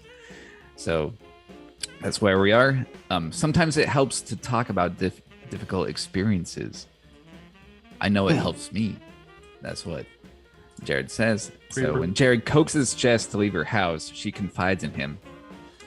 I was walking home late at night from the bus stop on Cranston. I lived in Folsom, which is not the best area, but nothing bad had happened before. Next panel. I took a shortcut because I wanted to catch the Jeopardy championships on TV. Love this one. And as I walked, I felt someone push me forward. I fell to the ground and felt my shoulder bag yanked from my arms. As I got up, he started to hit me. Oh! After countless punches, I finally passed out. Jared says, I'm sorry, Jess. He's crying now. I was stupid. I shouldn't have taken the shortcut home. Now I'm an ugly mess. No, Jess. Final panel. No, Jess, you're beautiful, and what happened to you is not your fault. And she says, "Sup?" Or is she calling him an SOB? I don't know. I hope she's calling him an SOB. Because it's like, SOB, don't grab me. Don't take advantage of the situation here. Oh, Ryan, 7 panels to get through this. 7. Yeah. So this is no one a cuts lot of people cuts in a the darker profile than this lady and her character. Right. She's there was a lot of arguments in the comics kingdom because we all thought I thought that she was a victim survivor of domestic abuse. Turns out that she is just Random act of violence. We are getting the backstory of her injury now, and it was a random mugging. Okay. Important stuff here, Ryan. Important stuff. But we always love the best stuff is the comments from the hit website that has now become a feature on Ryan's Comics Corner. What is it? Condom Kingdom? Condom Kingdom. That's a different. That's featured on your bookmarks. These are all the reviews left on condoms about Mary Worth this week. What do we got here, Ryan? All right, so I think I cut off the user of this one. But 2 days ago, someone said, Jess, you have an eel emanating out of the corner of your eye. Oh! Is that possible? Wow. You got the tear. Like Total the tear. eel. Total eel. Total eel. Yeah.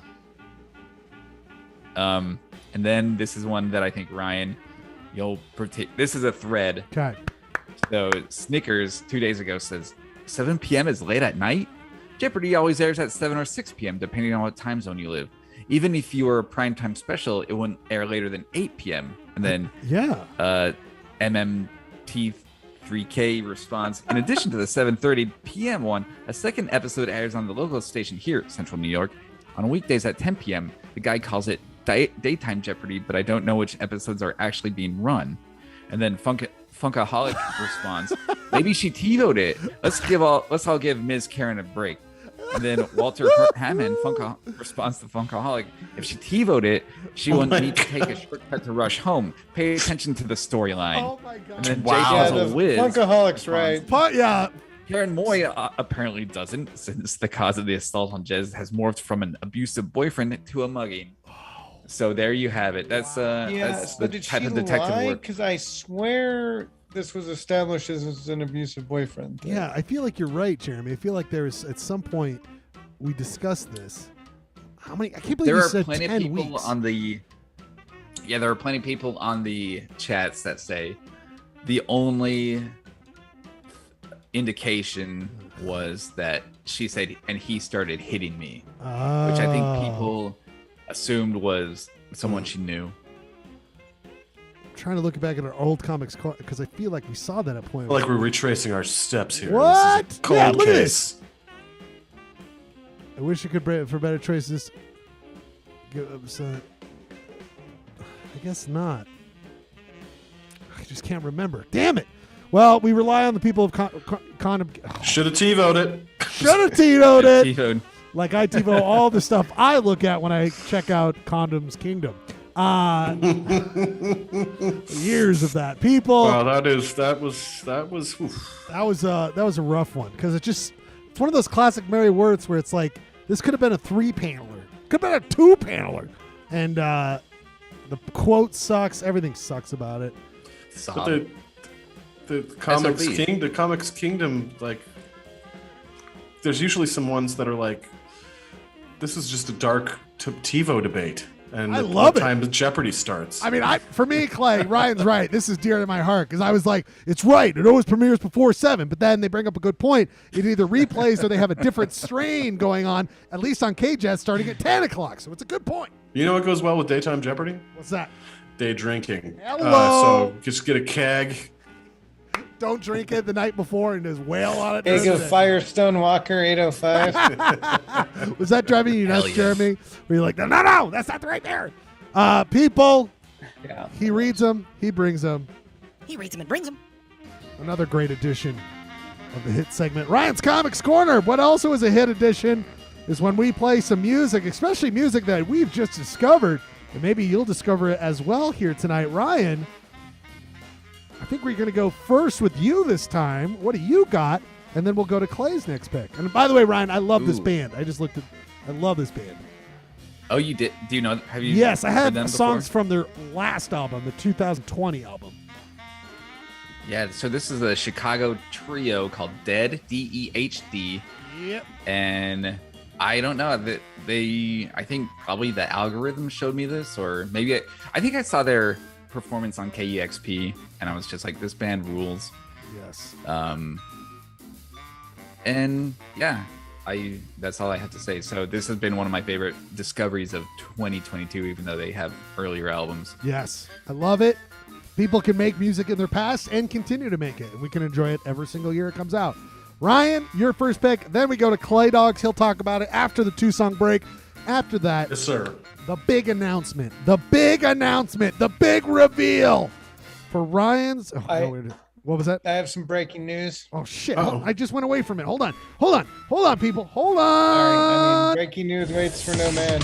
Breaking news. Thank you. Greg Midgley, Time Chimp, has told me that he believes the rescheduled DI tour will take place August 4th through 6th. Nice! We will bring you more about this, more details to come on the great Greg Midgley and what is it, Time Chimp? He will be doing. He's going to fulfill his deed, his I don't know, his quest in life. He's got to do destiny. it. His destiny. Thank you very much. I think it's Kick fantastic. RC Willie out of every city. I know. I love that. Fuck RC Willie. People, the last thing I want to say before we go to the music break is, of course, the explosive news is going to be brought up after the break. If you want to jump in, I'm going to re-put in the Zoom link. You can be a lifeline for Utah City's quiz. Be a part of history. Part of history here tonight. Coming up after the 2-song music break, 2 new songs. Ryan's pick, then Clay's. We'll see you in 2-song break. We'll be back with more Polyester Blend and You Shot Bro coming up later on here tonight. As always, thanks for being here. This is Dead from Chicago. Bad Love. Pauly Shore.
I don't take the paper, I don't watch TV. I was out on the road when the word got to me. Well, goddamn, the text couldn't have just have gone blind. Heard your voice in my ear like I did in my mind. Made of my girl, set on this soul.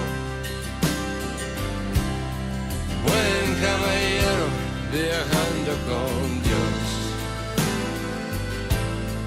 Mira, vaquero, no miramos atrás. Nos vamos al campo una vez más, una vez más.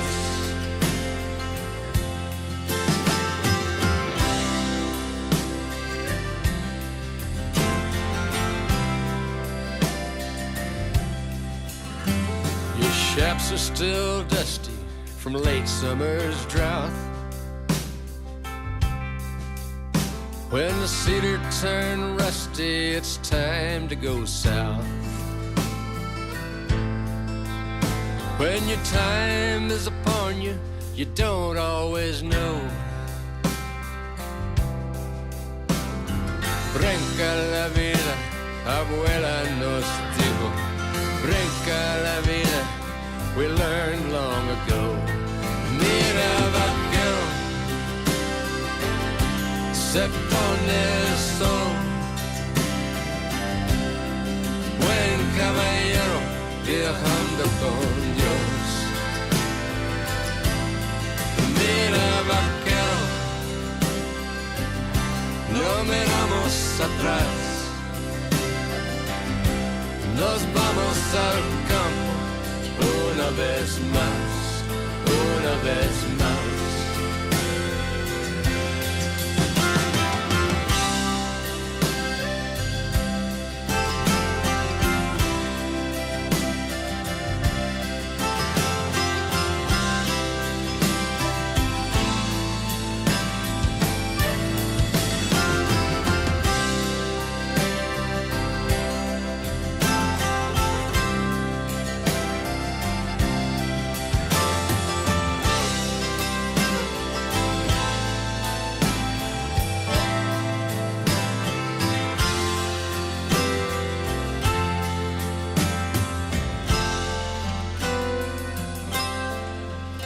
So pour out the coffee, piss on the fire. I hear hounds in the distance, it's down to the wire. Make for the cow camp, we might have a chance. Vámonos por el campo, en el campo we'll dance. Vámonos por el campo, en el campo we'll dance. Mira, vaquero, se pone el sol. Buen caballero, viajando con Dios. Mira, vaquero, no miramos atrás. Nos vamos al campo una vez más, una vez más.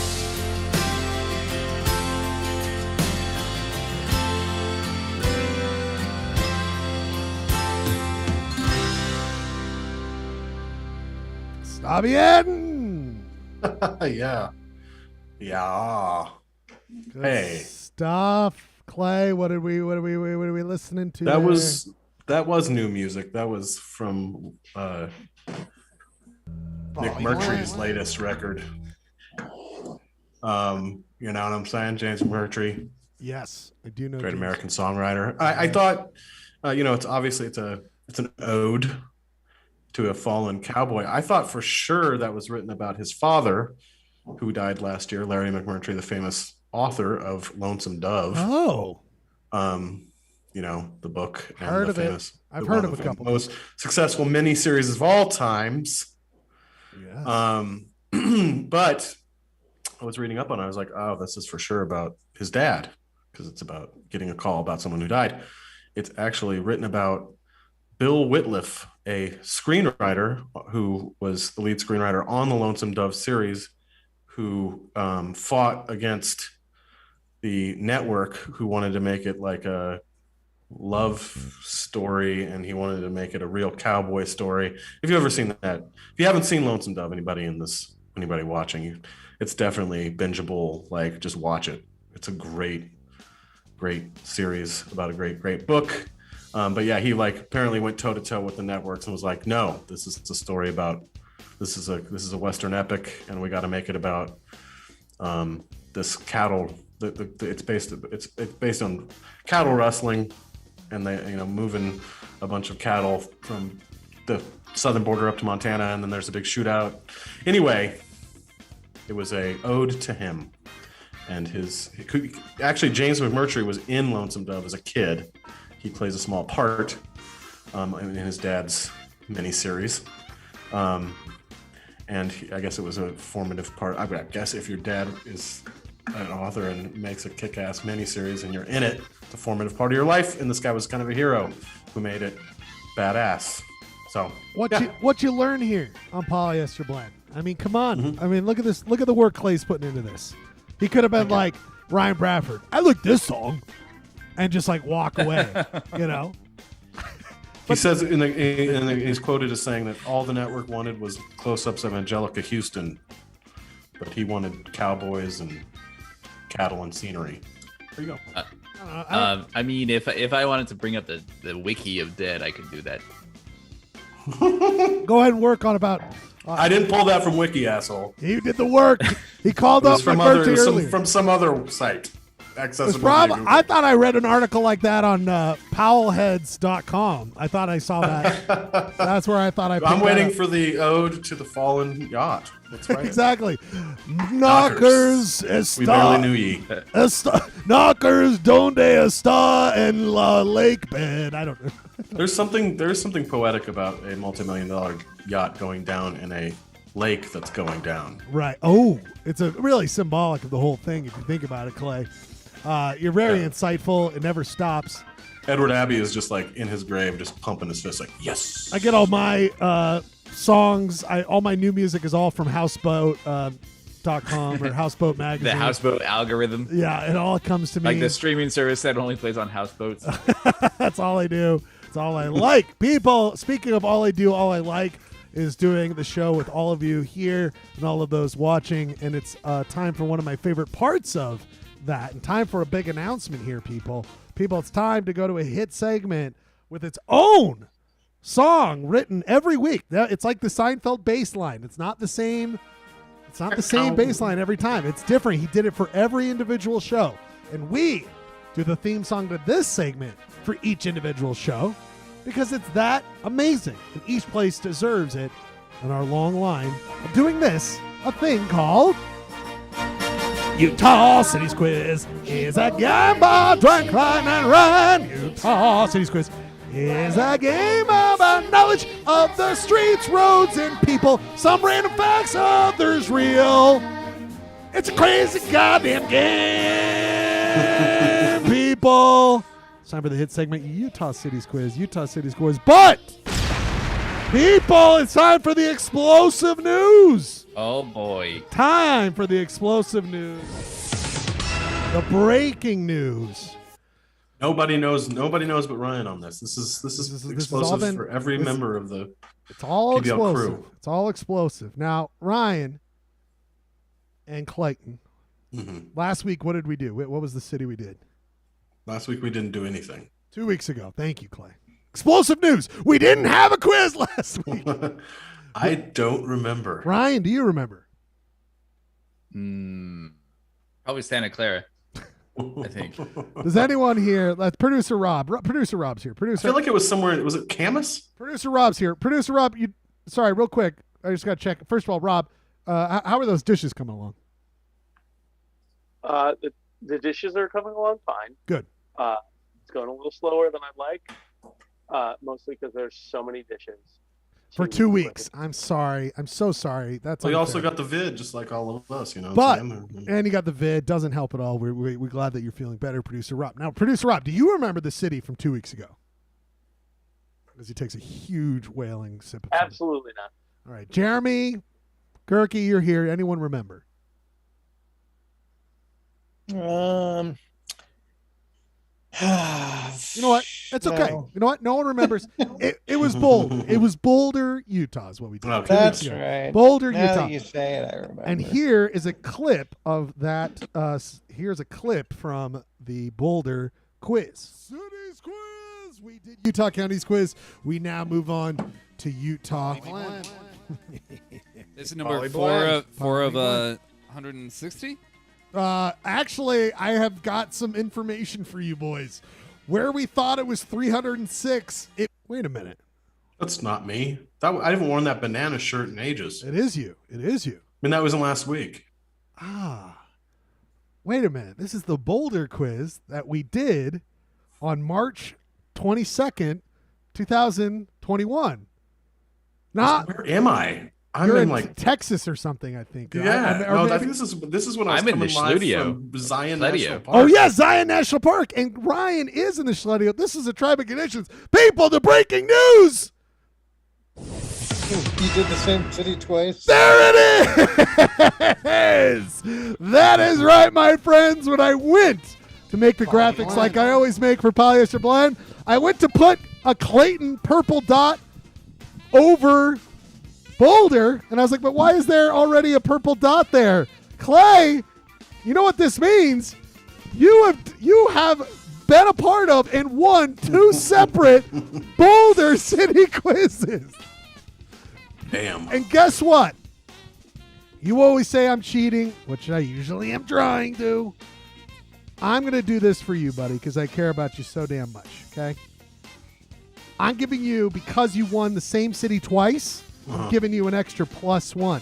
You know what that means? You always say, oh, right, cheating. Oh, it's always cheating. Speaking of extra, I was packing on the pounds 2 years ago. Oh, my God. Doing great. Guess what, buddy? It's now a tie quiz. Was that 2 years ago? Was that a year ago? Year ago. Oh, yeah, it was just a year ago. Well, a year and 4 months. 20 pounds ago. Wait. How does he get points for winning the same city twice? I think he should lose a point for that. You know what? Shut up, Gurky. Gurky's making me think about this. Come on, Robert. God. I don't know. All right, you know what? You never get invited to poker night, even though we don't come. Here's the deal. We're going to leave it for now because the guy... By the way, there's the funniest weird camera of me also on here, and I don't know why. Oh! I forgot I had this webcam. I was like, why is this webcam of me in the corner? Because I have 2 cameras. So let's get 2 angles on Ryan. I don't know why I have these 2 going, but we're going to have 2. Tiny Ryan will be there too. All right, people. It is now tied. I'll have to do the math afterwards, but I'm pretty sure it's tied. 30-30! 30-30, people. It is a tied game right now. The game is between Clayton and Ryan. The quiz is 5 questions long, and then there's a bonus. The person who won last week, Clayton, gets to go first in the toss-up choice, coin flip that we do for the rights of question number 5. Each question is worth 1 full point to the first person. Whoever loses, the other person has an option to steal for 0.5. We like to do this. By the way, that original Boulder quiz, that was the debut of the Trilby, by the way. Just shut up. History. Yeah. I just bought it and I was coming back. Oh, that's right. Oh my God. We need to watch more clips of that. It's amazing. Pat does a video, his first ever video entry. It might have been early on him helping. That Trilby and the banana shirt. That's so fucking funny. Times they are a-changing. People, the score 30-30. I'm gonna have to double check that, but that's what we're doing right now. 30-30, ESPN, great film series. Ryan, Clay, we're doing Sevier County. What do you think we're doing for Sevier County? Clay, you won last time. What do you think it is? What city are we doing this week? We're gonna do Sigurd. Hey, as Stefano always say, it's your turd. It's your turd. Like, is this your turd? Sigurd. It's your turd. It's your turd. Is that your turd? You say it's Sigurd.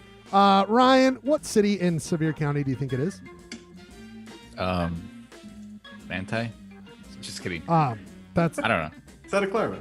Santa Clara is Santa wrong. Clara. It's also not Boulder.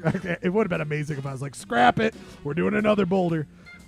People, the actual city at the heart of our cities quiz this week is, of course, Richfield. County seat. Both of you got it wrong. No extra points given out because no one got it right. Now, people, this is an important part of the quiz where Clay has an opportunity to get advantage. Take advantage of his winnings last time and get himself correct on the coin flip for this week. As always, Clay, you know that we like to give you options. We like to give you options. We, of course, have the old school coin flip, or, of course, we have the new Tiny Penny, who gets a lot of bad raps around here. I love Tiny Penny. Well, if you remember correctly, too, there is something I remember 2 weeks ago. Is that for the first time I did go Tiny Penny, and I was incorrect. You are right. It did not help you out. So I'm going to go Old School Tales. Old School Tales for Clay. Oh!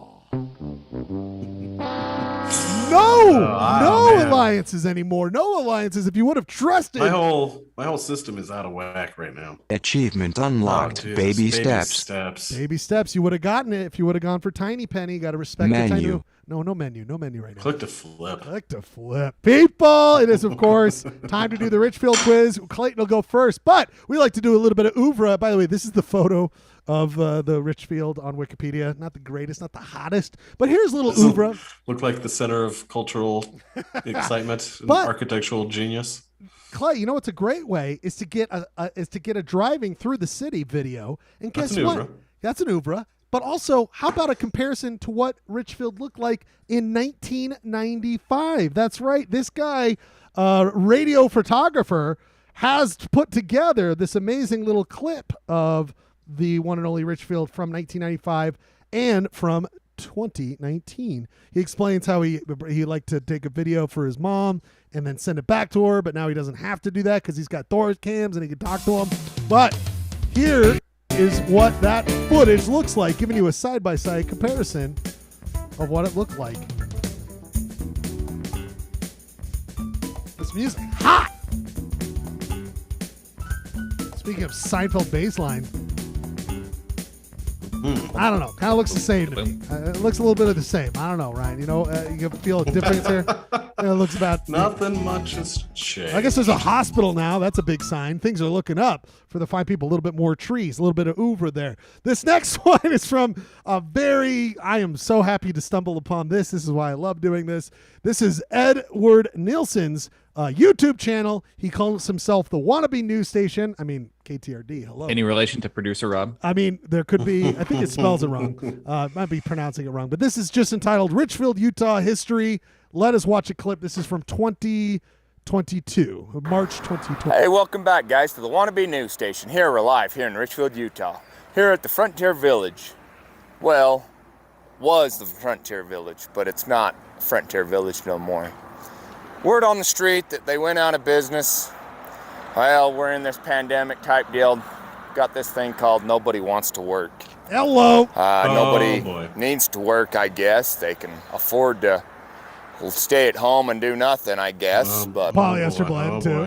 He's seething with bitterness there. they're milking it off the system. But anyways. He talks about this restaurant going on. Now, notice his delivery there, a little subdued, a little, I don't know if I like it. I'm cute on his Bluetooth. I mean, he's obviously working. He's working. Someone's doing camera for him. It's amazing. But here, the Wannabe, check out this update. A little bit more vibrance. I like the shirt. Notice the difference in a couple months. Welcome back, guys, to the Wannabe News Station. Yeah! Wow. Here in Richfield, Utah. Right directly behind. He's got a little pep in his step. Yeah, a little, my little Methodist step. It's because people wanted to get back to work. Where CS True. Composite True. was going to come in. He talks about a factory not actually coming, and then he talks about how it could be a whole thing. But I like that little difference. The Wannabe News Station, he does updates all the time. I wanted to watch his Forrest Gump impersonation, but it wouldn't load for me the other day. Well, that's unfortunate. Yeah, it's unfortunate. We're not going to get that today either. But anyway, check that out. The last one is maybe one of the best video. I don't know, one of the best. It's in my top for favorite YouTube videos I found. This guy's channel, the novice genealogist. Sorry. He this one only has 16 views. Polyester Blend kicking his ass.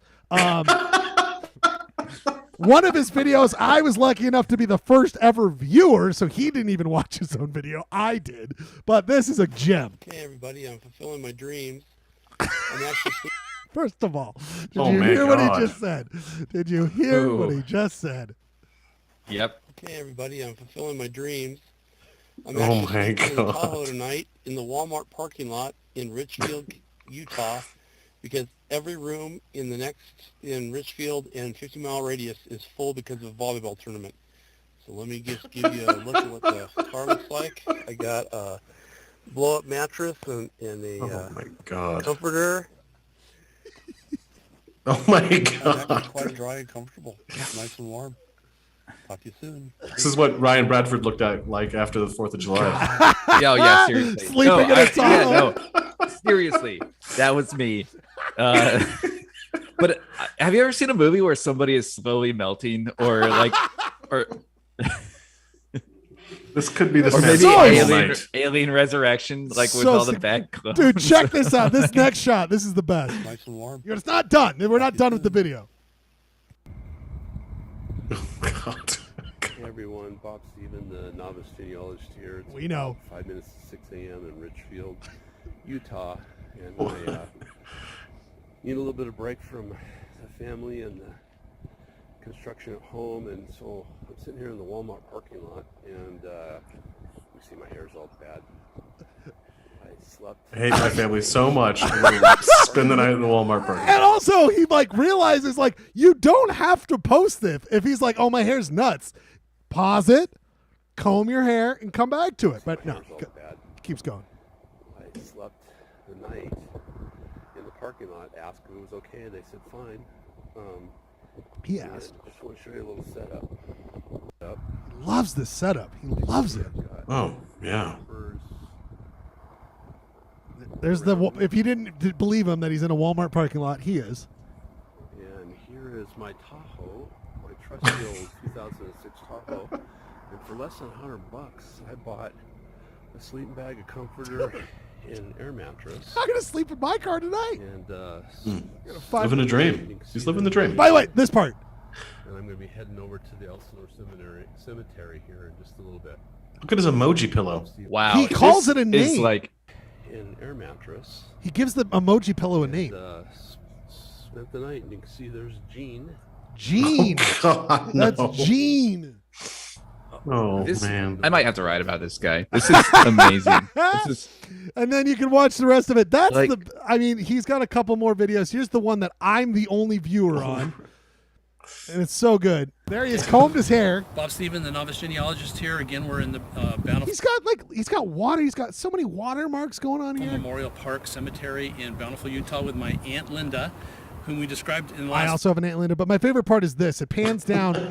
Jesus. It pans down, and he starts talking, Linda Robertson. and he says the Where we are name. right now is we're on top of. And she corrects the him so gravesite hard. Of, Linda's in-laws.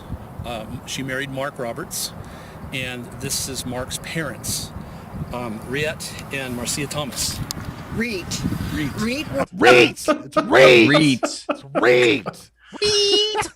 Get it right. 9 subscribers. He's got 10, baby. I just subscribed to his channel. No, I don't want to watch this right now, okay? Please. But anyway, Ryan, yes, check it all out. The Walmart video is definitely the best. I have not checked out his entire catalog. They're all from 3 to 4 months ago. Hopefully by subscribing to it, we will get more out of the novice genealogist. Anyway, that's your oeuvre for this week, everybody. Sorry. Well, I'm jazzed. I'm ready to do some quiz, some Richfield related quiz right now. Well, let's do it right now, buddy. Ryan, you will be second. Clay, you're up first. Clay Dog, first question goes to you, and it has to do with our favorite, the Richfield Reaper. The Richfield Reaper. Clay, this article I found from February of this year is from David Anderson. Oh, don't forget about Lifelines. We got Gerke, we got producer Rob. They are here as well. Mm-hmm. David Anderson, editor at the Reaper, has a column, I guess, called Cruise Control. Cruise Control is his little article. I keep saying that, and it's so demeaning. This little show we do, Polyester Blend. He does this. This was put out on February of 2022. This is what he says. This is how it starts out. While digging through some old Reapers, I realized that there was a minor milestone. This is his article. This is what he writes. There was a minor milestone hit last month that I neglected to point out, mostly because no one cares. I think this is the way you should write. Self-awareness is important. Very aware. But since I'm struggling with coming up with a topic for this week's column, I'll do some shameless self-promotion. The first Cruise Control hit newsstands January 4th of 2012. So it's about 10 years now he's been doing the Cruise Control segment. He points out the article is all about him saying what's happened in 10 years, what the differences are. Here's some highlights. Number 1, my kids still thought I was cool 10 years ago, and that now that they can all drive, they pretend I'm not to actually have a father. Gerke, I believe you probably could talk about this. Or they claim that their real dad is Chris Evans. Hello. Next one, though, this is where it gets really fun. China had yet not found a way to consume America's time with frivolous nonsense not related to Facebook, Twitter, or the Kardashians.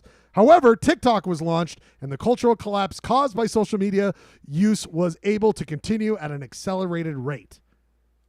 China had not yet to find a way to... I'm very confused by this whole thing. Mm-hmm. This is where it is, though.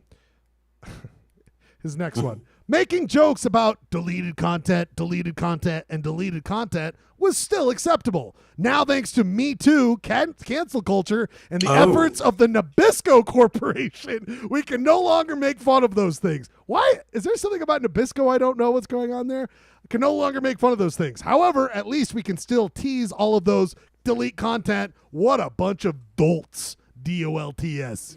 Dolts. I mean, as you can tell, cruise control. That was like a veiled like cancel culture. Yeah, like I can't say anything anymore. I can't say anything. But here is the question for you, Clay. One of his little entries. I replaced the phrase with blank, as you will hear. The entire blank trend in Richfield had yet to start. For a while there, you couldn't walk across Lynn's parking lot without running into a band of blank enthusiasts. And then, inexplicably, they all were gone, as if they'd been kidnapped by aliens. He talks about a specific Richfield enthusiast thing that came and went in 10 years, Clay. I give you 4 options. You have lifelines. What is he referring to? Is it A, yo-yo enthusiast, B, popsicle enthusiast, C, fidget spinner enthusiast, or D, snow cone enthusiast? What was a hot trend in Richfield and then went away inexplicably? You have lifelines. 1 full point. I thought it was going to be Pokemon Go. Anyway. That never dies. There's too many Sorry, Pokemon. Jeremy. And Rob. Yeah, and Rob, too. I'm going with Gurky. Gurky, I need a lifeline here. I know you're down on all the latest Central Utah trends. 10 years ago, where were we at? I'll just tell you where is fidget spinners, is that less than 10? I would probably say fidget spinners. Since Yeah. they're in a hacky sack, it's an option. I think there could be a random snow cone plague that went through Richfield at some point. Plague. So I think popsicle's definitely out. Maybe yo-yos were sweeping. People were yo-yoing 10 years ago? Yeah. Should we go with I think we're going to go with our instincts here. C. It takes like 2 or 3 kids to create a ruckus in Richfield. Right. That's a good point. There were 2 kids. Richfield Ruckus. And then they went off to college. We should start a new newspaper called the Richfield Ruckus. Richfield Compete Ruckus. with the Reaper. Clay, what's your final answer? It's fidget spinner C. Oh, man. Not even a tease. Dead wrong. Just shut it down Dead immediately. wrong. Had to let you know you were wrong. C is off the table. Ryan, you I also love have the one. idea of like kids like with their fidget spinners in the parking lot. Yeah, you couldn't get past the parking lot. Just fidget spinners. Ryan, for 0.5, what do you think it is? You got 3 options. You got lifelines. I feel like I knew that it wasn't fidget spinners because I was into the fidget spinner craze and it was not 10 years ago. Still would have liked to fidget a spin. I'm gonna go D. I'm gonna raw dog this baby. We got a and go raw D. dog. Can I get an amen? That's the new raw dog combo of sound effects. People, he raw dogs it. He throws out D. Is that right? What you said? That is correct. Using the plague. Yep, the plague. There was a snow the cone plague, the snow cone plague. He talks about how you couldn't get through Lynn's parking lot without running into these pesky snow cone. What the hell? What was going on? Did they just get snow cones down there? Come on now. What is this? Very odd stuff. Yeah, isn't that just something that happens in the summer? People are hot, so like the snow cone stands I up. can't figure it out. The Nabisco Corporation must have sent these snow coners out every time it's hot out.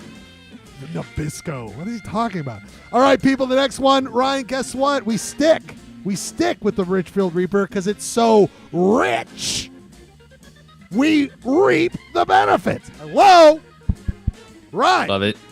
This next one has to do, though, with our favorite. I think I just want to use this every time. Of course, the Digital Utah Newspaper Archives, where they have all the papers, all the archives. I went back to what would have been what came out this week 100 years ago.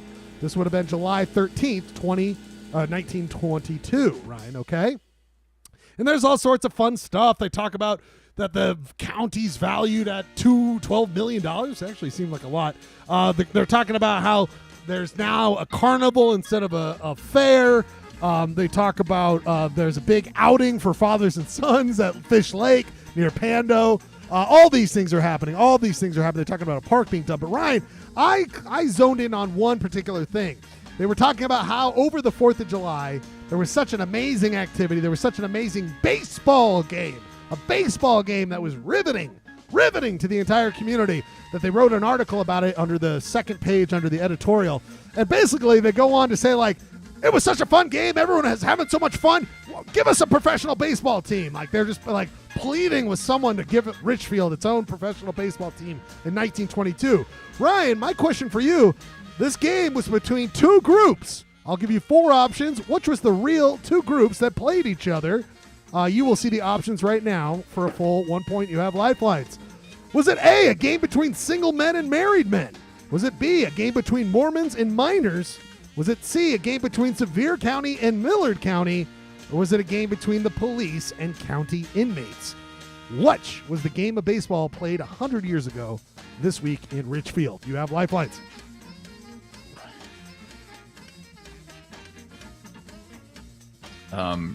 Producer Rob. Producer Rob!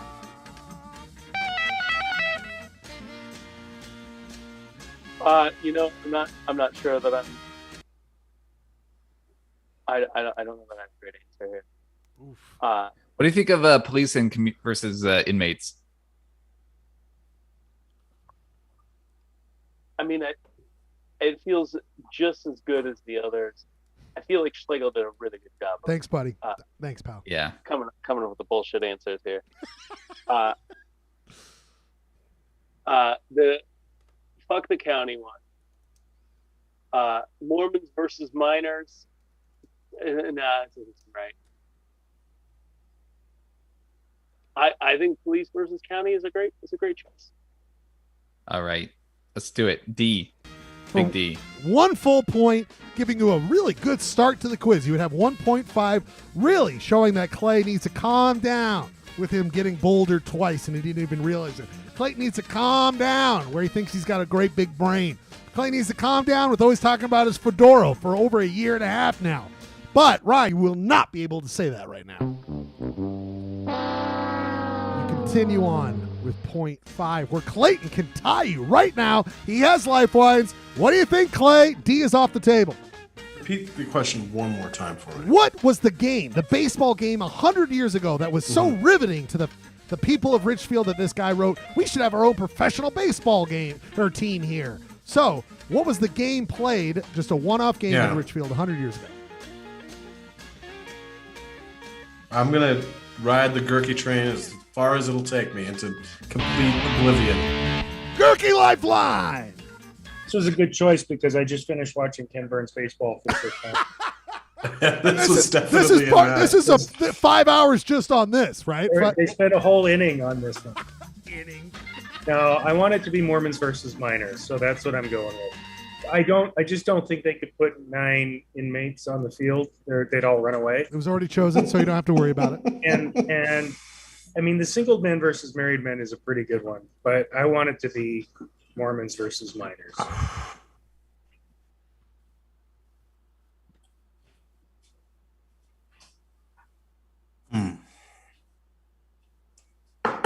I am going to raw dog this one. Oh! Let's see how that goes. I'm going with A. We got a raw dog. Can I get an amen?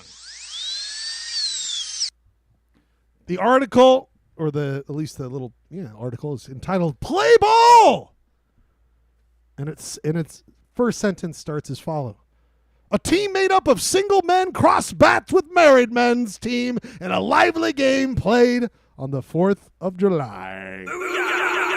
We got a tie game, everybody. 0.5. Well done. Lego, can you scroll back up? I think they were having a race meet.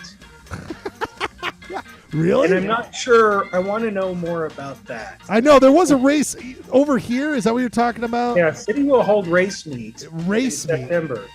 Now, is this like single men versus married men? Again, these are the questions. Is that all? Or is it just people of a race meet up?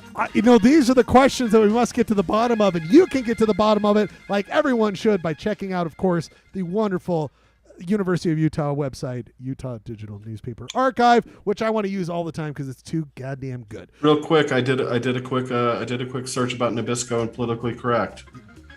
What do you got? Oreo cookies, first based in New York City 110 years ago in 1912, are risking their. This is from the conservative site, the Daily Signal. Are risking their conservative. I don't. That's a weird term to say. Anyway, are risking their status as an American icon and the best-selling cookie in the nation with parent company Nabisco's embrace of LGBTQ politics. Oh, heavens. So now we know where our good friend David... In advertising, launched in 2022. So there was some pro-LGBT... Because of the Pride Month. Oreos? Yeah, Pride Oreos. I don't want anyone who will make out with their same gender or however they identify. Imagine getting your pantaloons in an uproar about some Oreo cookie ads. Dude, if you're working... But I mean, it's Richfield, If you're working at the level in which you see people enjoying snow cones and you're like, what's the deal? Your brain is maybe not the greatest thing you got going on out there. But Clay, you got a great brain, and it might help you with question number 3, where you get to go first for the attempt of getting 1 full point in this question, bringing you ahead in this tiebreaker of a game so far. Clay, are you familiar with this object? That is a Frisbee. You are right, my friend. The noted, at least according to Wikipedia, inventor of the Frisbee, Walter Frederick Morrison, happens to be born in Richfield. He actually died in Monroe, so he's a Sevier County guy through and through. But guess what, my friend? When he initially launched what would become known as the Frisbee, it had a solar system-based name. Did you know that, Clay? Did you know that? Yes. Did you know that? Yes. Okay, well, guess what, Clay? This might give you a severe advantage. You might have to raw dog it right away. A severe advantage. Hello, Clay! Clay just received himself 0.0004 for such a quick wit. Here's the deal. Clay, you got 4 options. If you know it, you seem very, very, very confident about this. Clay, here are the 4 options for what the Frisbee was originally called solar system themed. Was it A, Mars saucer? Was it B, Pluto platter? Was it C, Jupiter, Super Jupiter? Or was it D, Uranus Oanus? Obviously, it's Uranus Oanus. I want it to be D so bad.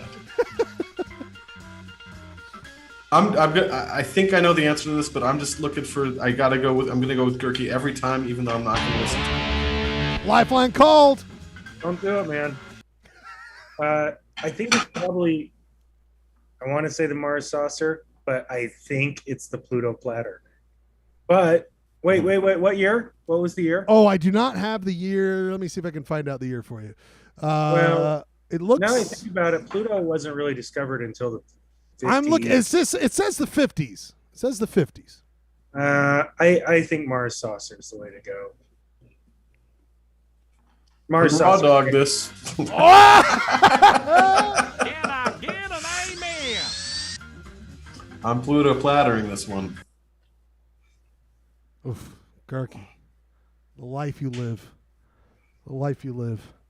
is a good life. But I think Frederick lived a better life because he gets to dress up and hold his Pluto platter when he does that right there. Oh, Clay, you're inside. I'm just now shaming Robert. This is what happens when you don't show up to the poker party, man. You call it him and then go right around, and you're right. It's so good. Also, that spacesuit doesn't really work if you got that hole in the dome. I don't know what's going on. That patch is dope. I know that patch. Wait, when was Pluto? Planet? I think Pluto was a planet. Now it's not anymore. Yeah, it was Pluto. I think Pluto was. Isn't it hot. back to being a planet? No. Oh, I don't know. Pluto TV. Why would I want that? Come on, stupid Wikipedia. Pluto TV. Get the fuck out of here. And I guess Pluto the dog was a thing for Mickey Mouse in the 40s. I think Pluto was hot because it was a 20th century find. Someone has said, according to Wikipedia, the earliest was August 20th, 1909 is when it was discovered. Just Oh, let wow. Pluto be a planet. I know. Just Who let him. gives a shit? I mean, I don't care. Anyway, people, Pluto platter. Good work. All right, Ryan, you're going to need this. Clayton's up. This is your All right. chance to get one full I'm point. eating chocolate. I'm eating candy bar right now. So As a true Husky I'm ready. boy, couldn't wait till he's done talking on a show. He had to put chocolate in his mouth as he does his show in which he talks. People, and it's like the most important part of him talking. People, it's time for Ryan to dip himself in chocolate and let us all lick at the great. No, that's not going anywhere. People, the next question has to do with this, Ryan. Ryan, what do you see on your screen right now? What do you see on your screen? See the El Rancho Motel? Clay, is that a California? Is that a Vegas? I was wondering. It doesn't say. I don't know if that. That's. I mean, there is an El Rancho. There was an El Rancho in Vegas, but that's not it. Okay. Well, I don't know what this is. I just found a photo. The reason I pull it up is that this question has to do with that style, era, side of the road motels. Okay. It's Motor Inn. It's Motor Inn. Thank you, Ryan. In looking around Wikipedia. By the way, San Diego, Southern California. I mean, Motor Inn, capital of the world. Come on, this is synergy here on the show. Ryan, I happen to find a YouTube a video of a guy. Wait, is that what the Sister Christian song was about? Your motor in. Stop at El Rancho. Yeah, I think you're right, Ryan. I think you just figured it out. Chocolate really helps the brain. Here's the deal, Ryan. I have found a YouTube a video of a guy who is traveling around. It's like a YouTube channel that's all about Route 66 and over the years. And he's like, here's a video when I was heading to Los Angeles, and I went through this town called Richfield. Same thing with that earlier. Camcorder footage, 1992, of him driving into Richfield and staying at one of these style motor inns. Just happened to be in Richfield, Ryan. And sadly, I will say it has since been demolished. It's no longer there. But this was a hearkening back to the 50s and 60s, the kitschy kind of time. Ryan, my question for you, I'll show you the video once we have a correct answer. I'm going to give you 4 options. What do you think the old Motor Inn name was in Richfield? Okay, kind of all think about pioneers is what I'll say. Pioneers, okay? Ryan, four options. Well, you'll see. They're all together. Ryan, here are the 4 options. You tell me which is the correct answer for what the old Motor Inn was called in Richfield that was demolished before the 2000s, I think. Ryan, was it called A, the Tired Ox? Was it B, Handcart Inn, or Handcart Motel? Was it C, Resting Rifle Motel? Or was it D, the Wagon Wheel Motel? Ryan, you've got 4 options there. You've got, of course, lifelines. What do you want to do? I might have to raw dog this one again. Can I get an amen?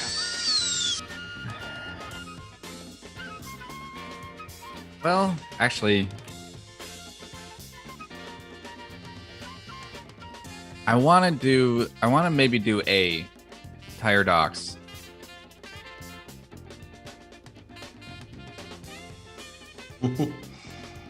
Okay, do you want to do it or do you want a lifeline? Now let's do it. Let's do Tired Ox. Raw dogging it, buddy.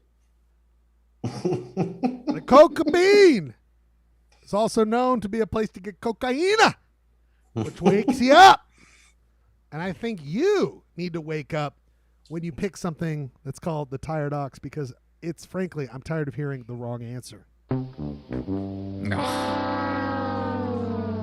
All right. Well, since he's going to pick me as his lifeline. Oh, yeah. Right? This is a proven formula. I'm just rolling with it. All I know is this is what they tore down to build that Walmart. So people are still. They're still staying it there. Oh, my God, Gurky. Great point. I think it's probably the wagon wheel. D, the wagon wheel. It's going D, the safest wagon. one. Going D, the wagon wheel. The easiest answer is what Gurky says. That's the Thinking safe about one. going solo. It's on you, Clay. I might live to regret this. I might live. I'm feeling like the guy in the back of the Tahoe in the Walmart parking lot right now.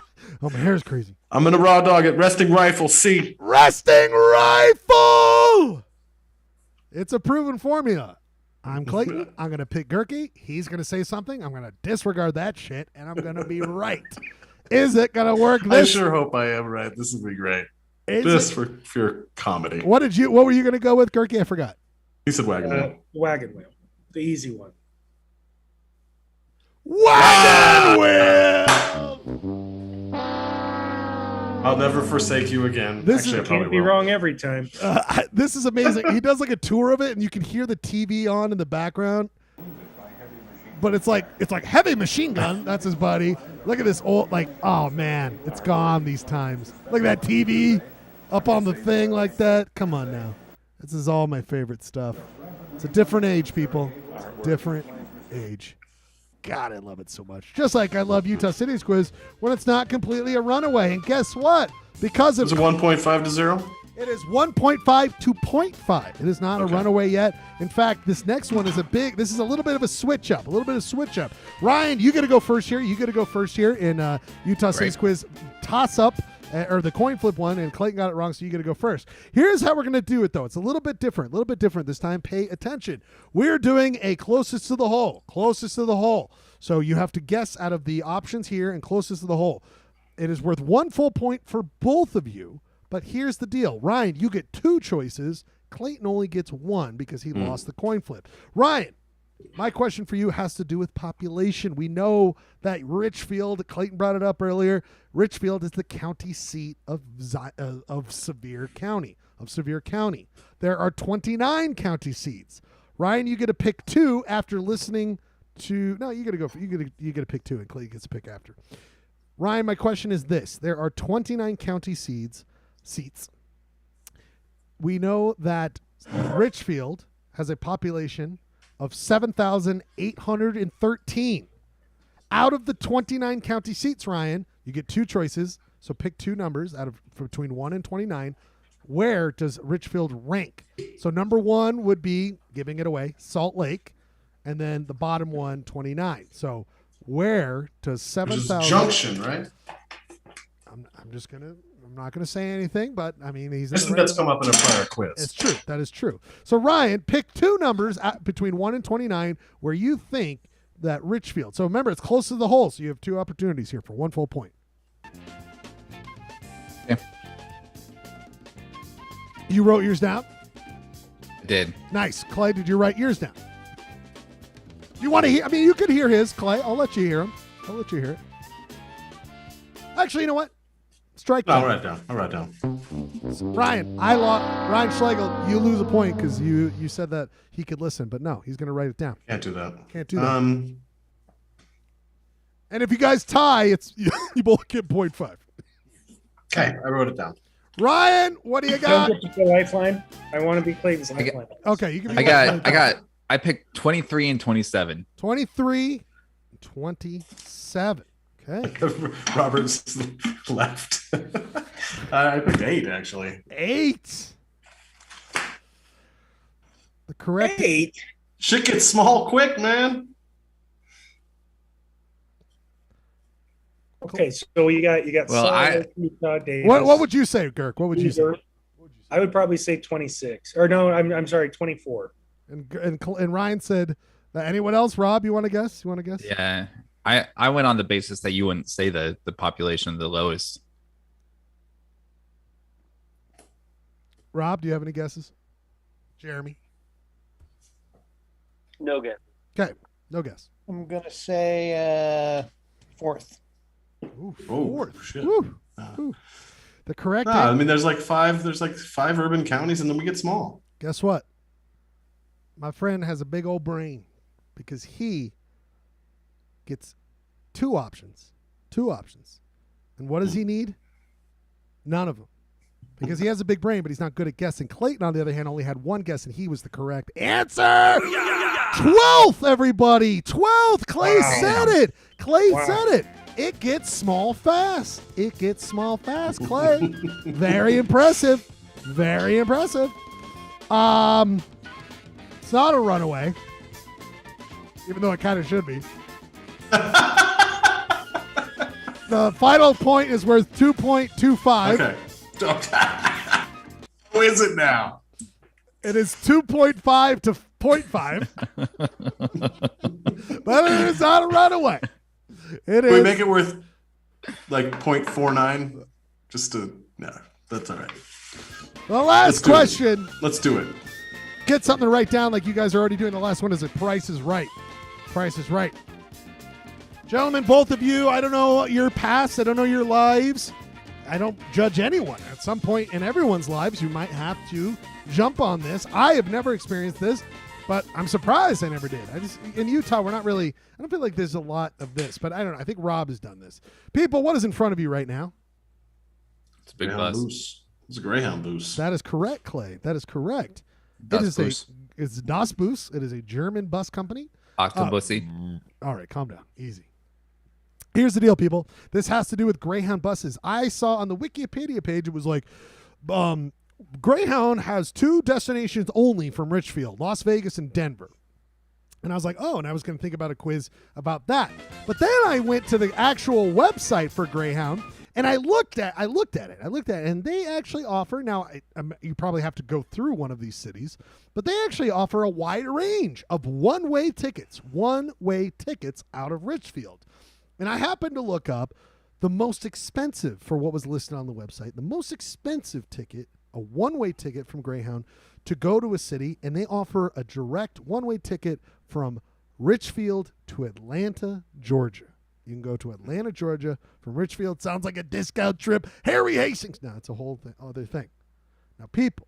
That's the most expensive ticket out of Richfield? The most expensive for July 18th on the website today is from Richfield to Atlanta. Price is Right. How much is it currently going for to pay for a one-way ticket from Richfield, Utah to Atlanta, Georgia on Greyhound? Write it down. This is Price is Right. Going over means you lose, so you don't want to go over.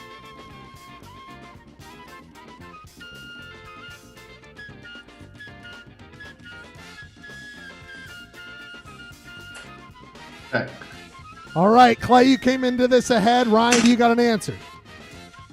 I do. Anyone who wants to play along, you've got it. Let us listen to it, though. Clayton, you got to go first. What is the price you think a one-way Greyhound is? Oh, that's low. $138.69. $138.69 gets the goof in there. I got 120. 120. Girk, Jeremy, Rob. Gas price is pretty high, Bradford. 105. 105 from Jeremy. I did 219, which is probably too high. 219. Rob says 300. Rob says 300. 300. How much does it cost to get to Santiago, Chile?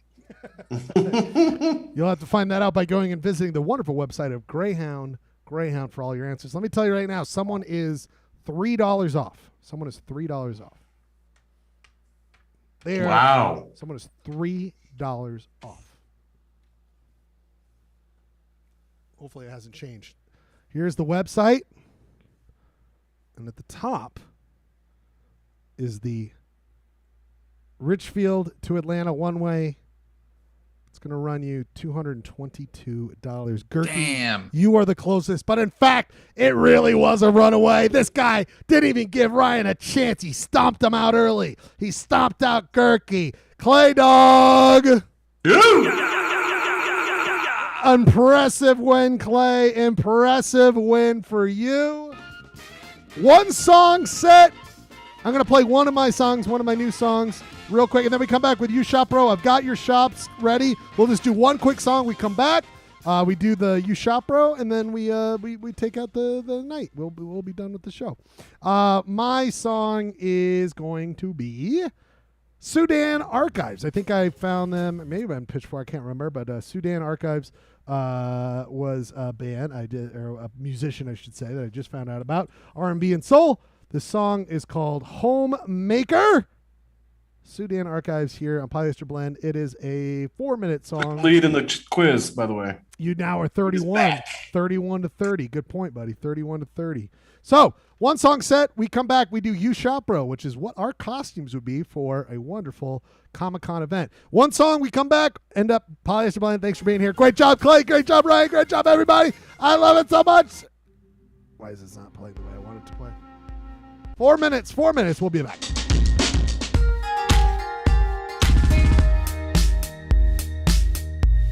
Poly Blend.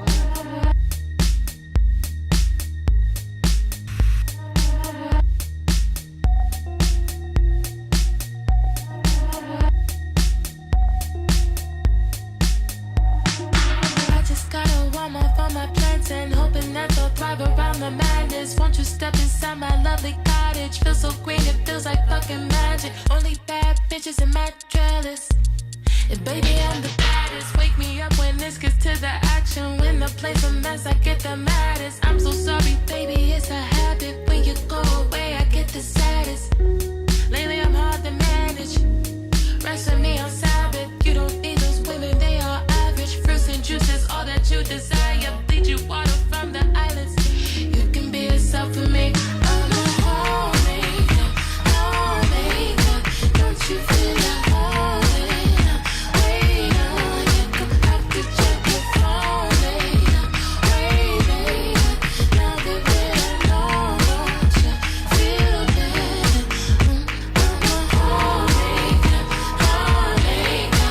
Don't you feel at home?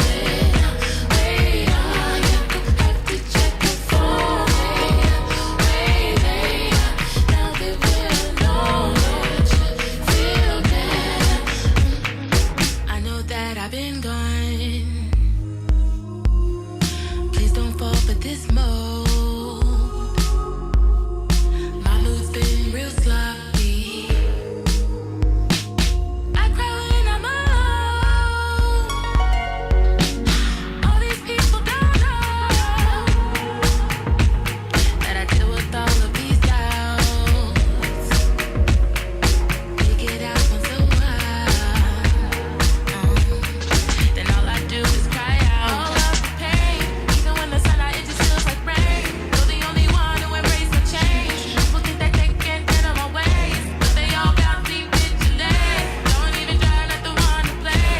I got something special, bring it to my plate. I got big plans for this home I made. You couldn't enter me anyway. I'm the same. Homemaker, homemaker. Don't you feel at home? Wait on, you gon' have to check your phone later. Wait, later. Now that we're alone, don't you feel better? I'm a homemaker, homemaker. Don't you feel at home? Wait on, you gon' have to check your phone later. Wait, later. Now that we're alone, don't you feel better? Don't you feel at home when you're with me? Don't you feel at home when you're with me? Don't you feel at home when you're with me? Don't you feel at home when you're with me? I'm a homemaker, homemaker. Don't you feel at home? Wait on, you gon' have to check your phone later. Wait, later. Now that we're alone, don't you feel better?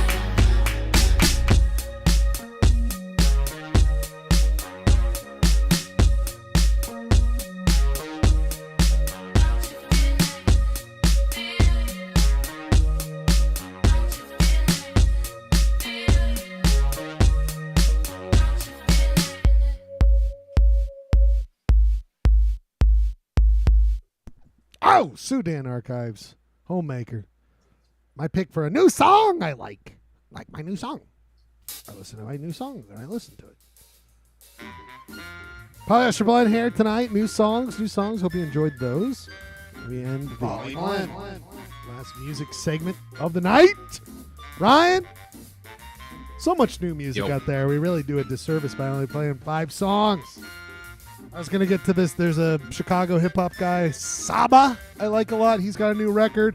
I think Kurt Vile with his new record. I mean, of course, I've been a long-time Kurt head. I think his stuff is the best. I love KV.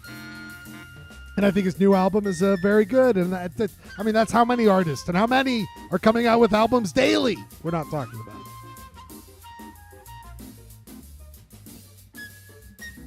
You know, Ryan, am I by myself here? What is going on over here? No. What is going on? Yeah. Okay. Got more chocolate? Lots of. I ate my chocolate. It was a limited edition Comic-Con candy bar that had a Lucky Charms marshmallows embedded in it. Well, God knows you can't go without eating that. You can't go. You must have that. Treat for the Husky boys. It was branded for Comic-Con in general, or like a specific franchise? It was the Comic-Con branded in general. It's something that the convention center does every year. They make their own like candy bars, and so I got a few of them to review or write about, and so I'm just drunk and writing them. Whoa. Or eating them. Drunk and writing them and eating them. Two things, producer Rob, always producing on the show. It looks like his song he likes right now, Devin Cole Witch, or should I say W.I.W.I.T.C.H. Is your new song, Rob? You liking this? Yep. It's a song that was invented on the TikTok just a couple months ago with like TikTok overlays and like whatever. And then it got a proper release just like 4 days ago. Oh, that's cool. Sounds good from the background. It's pop music. I love pop music, and it is written by a woman. So like, I know it's not like right on brand for this. I played a woman artist. What are you talking about? Get out of here, you piece of shit. We always are welcome to everybody. It just turns out Dad has a singer. A woman singer. Yeah, exactly. Get out of here, Rob. This business. By the That way, reminds Rob, me of that one guy who called us up on Carousel that one time. You don't play women. By the way, what is this, Rob? What did you find here?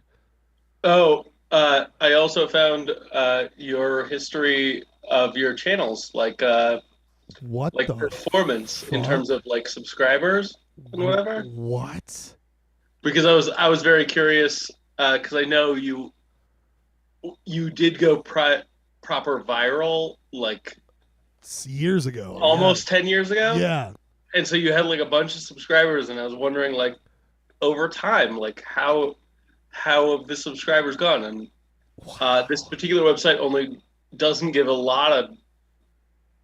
ton of history. Yeah, but it does show that you got a new subscriber in like the last.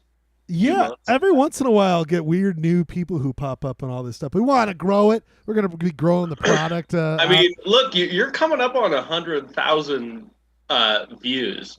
Nice. Whoa, really? You're over 90,000 views. Yeah, total. baby. If you make 100,000 videos and one person watches each of them, that might be where we're going with this stuff. Let me tell you right now, people. There's a lot of things in talks. There's a lot of things that are happening, and I'm telling you, there's going to be a big push here. This summer is going to be a nice push into fall with Polyester Blend. There's a lot of fun stuff coming. I'm excited about things I like to surprise the other hosts with because it's fun to entertain them. I mean, that's what we're really doing here.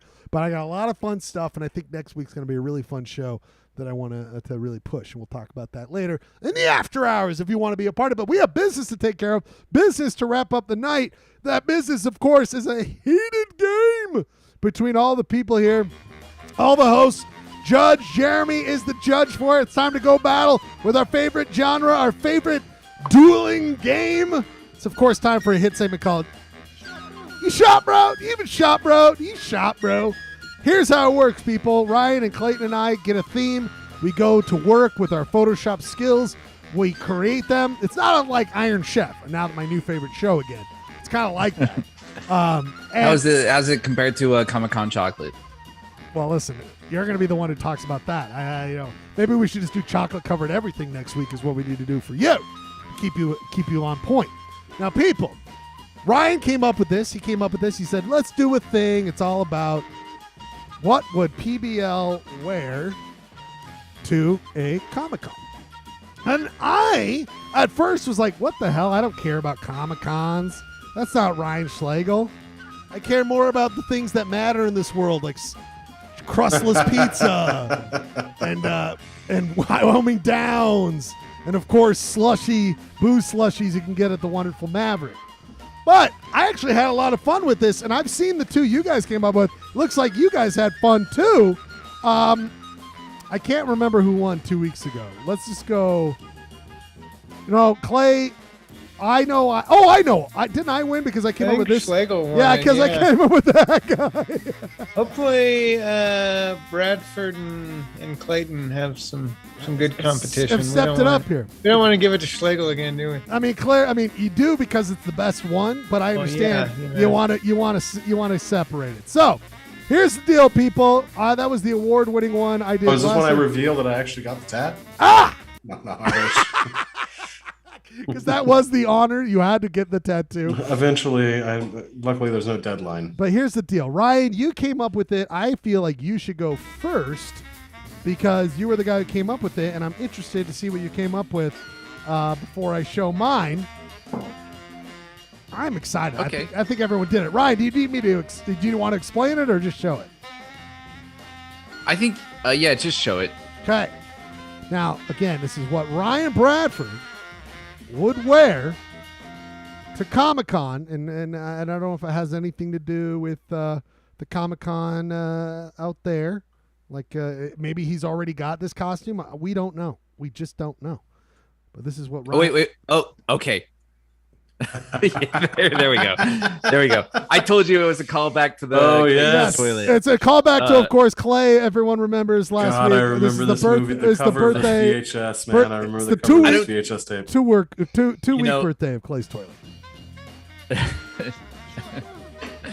Right. So I've never actually seen the movie Ghoulies, but has that cover anybody? is so iconic. I don't think. And I would love to be a Ghoulies like cosplayer. Just like a big old like a Ghoulies cosplayer.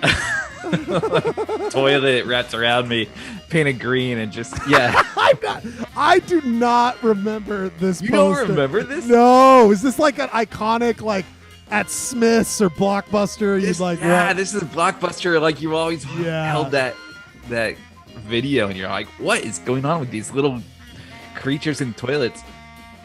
Oh my God! Right? Did you take that photo today? By the way, it was I did. Yes, that's what I love about you, Ryan. You're really good about doing like day of shop photo sessions, and I can always tell. And it really, I mean, look at that work, that act. Is that the same T-shirt you're wearing this moment? Yep. Oh, Ryan, you fucking ghoulies. Did you think about looking for some red suspenders? Oh! He has to judge. I did. He I mean, has if to judge. like when I eventually do my Ghoulies cosplay, I would find the blue shirt and the red suspenders, but also just make a big toilet. But Ryan, you know that the world of the internet has, like, you could Google search red suspenders and you could download that, and that could be a part of your shop, right, Judge? I mean, that's something he could have done, don't you think? Yeah, he could have worn them, or he could have shopped them in. He could have done it. Judge, don't forget, I have plenty of cards that you could call. There's flub cards, kiss ass cards. Clayton says his shop sucks this week. No aid cards, red and yellow. So if you need any of them, I've got them. Okay, I just want to let you know that. Yeah, I don't think we need to hand out because a flub card, right? Could be a. I mean, the concept is he is himself, but green rather than he's that actual character. I mean, Judge, do we want to look at? Okay. I mean, Not very matching. I just want to say, Judge, Jeremy, have you seen Ghoulies? I have not seen Ghoulies. Judge, I remember being. Get me in the end. I remember my parents bought our first family camcorder in like 84, 85. And I remember going to Video Time in Vegas, and it was one of those elaborate V8 rental shops with like the themed rooms, and like the horror movie room had the coffin with like the animatronic body that would like rise out if someone entered the room. It freaked me. I was 8 years old, and it freaked me out. And I remember walking in there and already being freaked out. And then I saw a Ghoulies cover, and I was like, I'm out of here. It is. What would have been great is if they had a toilet sitting there. Rose out of the toilet. That would have been perfect. Actually, the name of the place was Video Park. So no one here has actually seen it. No one's actually seen the movie. I'm just curious, like, do they kill you while you're taking a shit? Are they shit? Or was there just like one scene? Are you not reading the tagline of the movie? They'll get you in the end. Mm-hmm. Rear end. I mean, All right. yeah, Well, let's so. not. Well, I just want to say, Judge, if I like to point out things just that that I think we all look at, and it really looks odd that Ryan's arm would be in the porcelain of the toilet there. Again, that's my arm hanging out. Oh, Like, so my it's arm- but I'm your wrist is in the crawling middle out. of the seat. I just all right. I've never actually seen the movie Ghoulies, but man, I swear, like I've lived the movie. You know what I'm saying? What I've done to porcelain. Hello, that's why you had to replace one a couple weeks ago. Ryan, I mean, this is It was a real solid- ghoulie in there. Don't go in there for 45 minutes. They'll get you until the toilet ends. Clayton will get you until the toilet ends.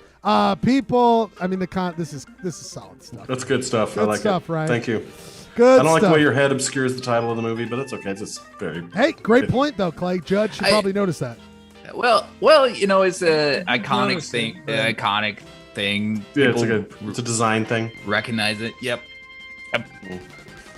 You're counting on us to know it's Ghoulies, which we all did. Mm-hmm. Right. Now, people, Appreciate that. You don't doubt our intelligence. I know. I saw this guy's, and that's why I'm calling on him because I'm like, this is good stuff here. This is comedy. People, this next one is Clay's. Clay, do you want to say anything? Well, we just don't. We were talking about like. There's been some themes of the show. There's the themes. Some of the themes of the show was like today have been like death and like. Do you save, kill, Oh, yeah. And also political correctness. I would venture to say that in the 21st century, if Star Wars was made today, there's no way they would have fat shamed a character like they did this poor guy. So I am harnessing the memory of this man by dressing as him. And yeah. This is no Nabisco situation, man. This is pure. This is body shaming. Clayton's entry for what he would wear, or you shop bro battle. He enters himself what he would wear at a Comic-Con. Oh!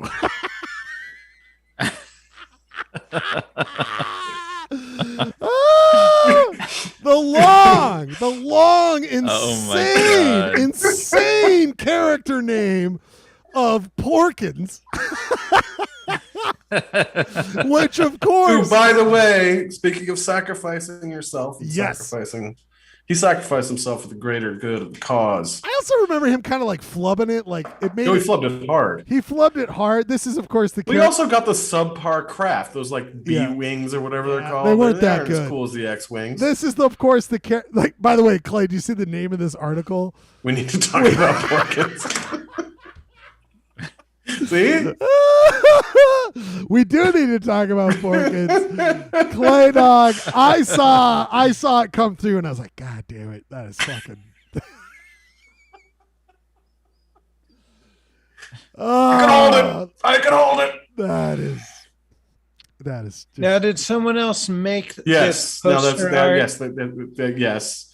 The original is a poster of Porkins, and it is what is that actor from Superbad? Don't go and find the original source material. I mean, I think the judge makes a good point. I mean, how much shop did this guy? Do you know that I did the shop during the show? I mean, I had a very limited amount of time. That's pretty impressive. There it is. There's the original source material. Oof, Clay. I mean, you did pick the best photo of yourself.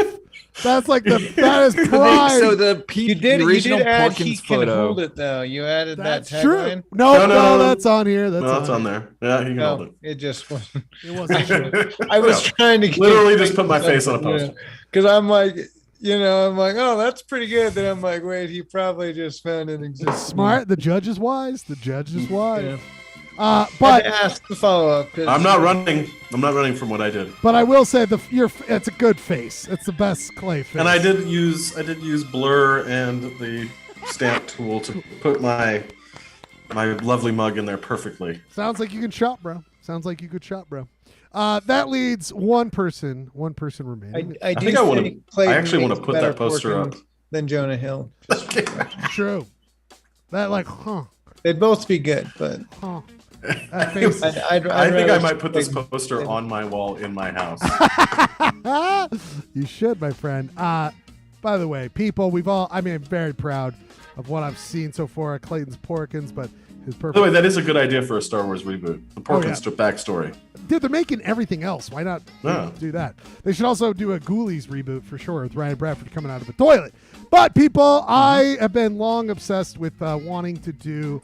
I wanted to do this for a Halloween, which is always a bad Halloween costume when you have to really explain it because it gets complicated every time someone doesn't know what's going on. But I've long wanted to do this. I never pulled the trigger, and this was the perfect opportunity for me to pull the trigger on something I would love to have done. It involves this, and I don't know how all familiar all of you are with this character, but on your screen you can see where he comes from in about 5 seconds.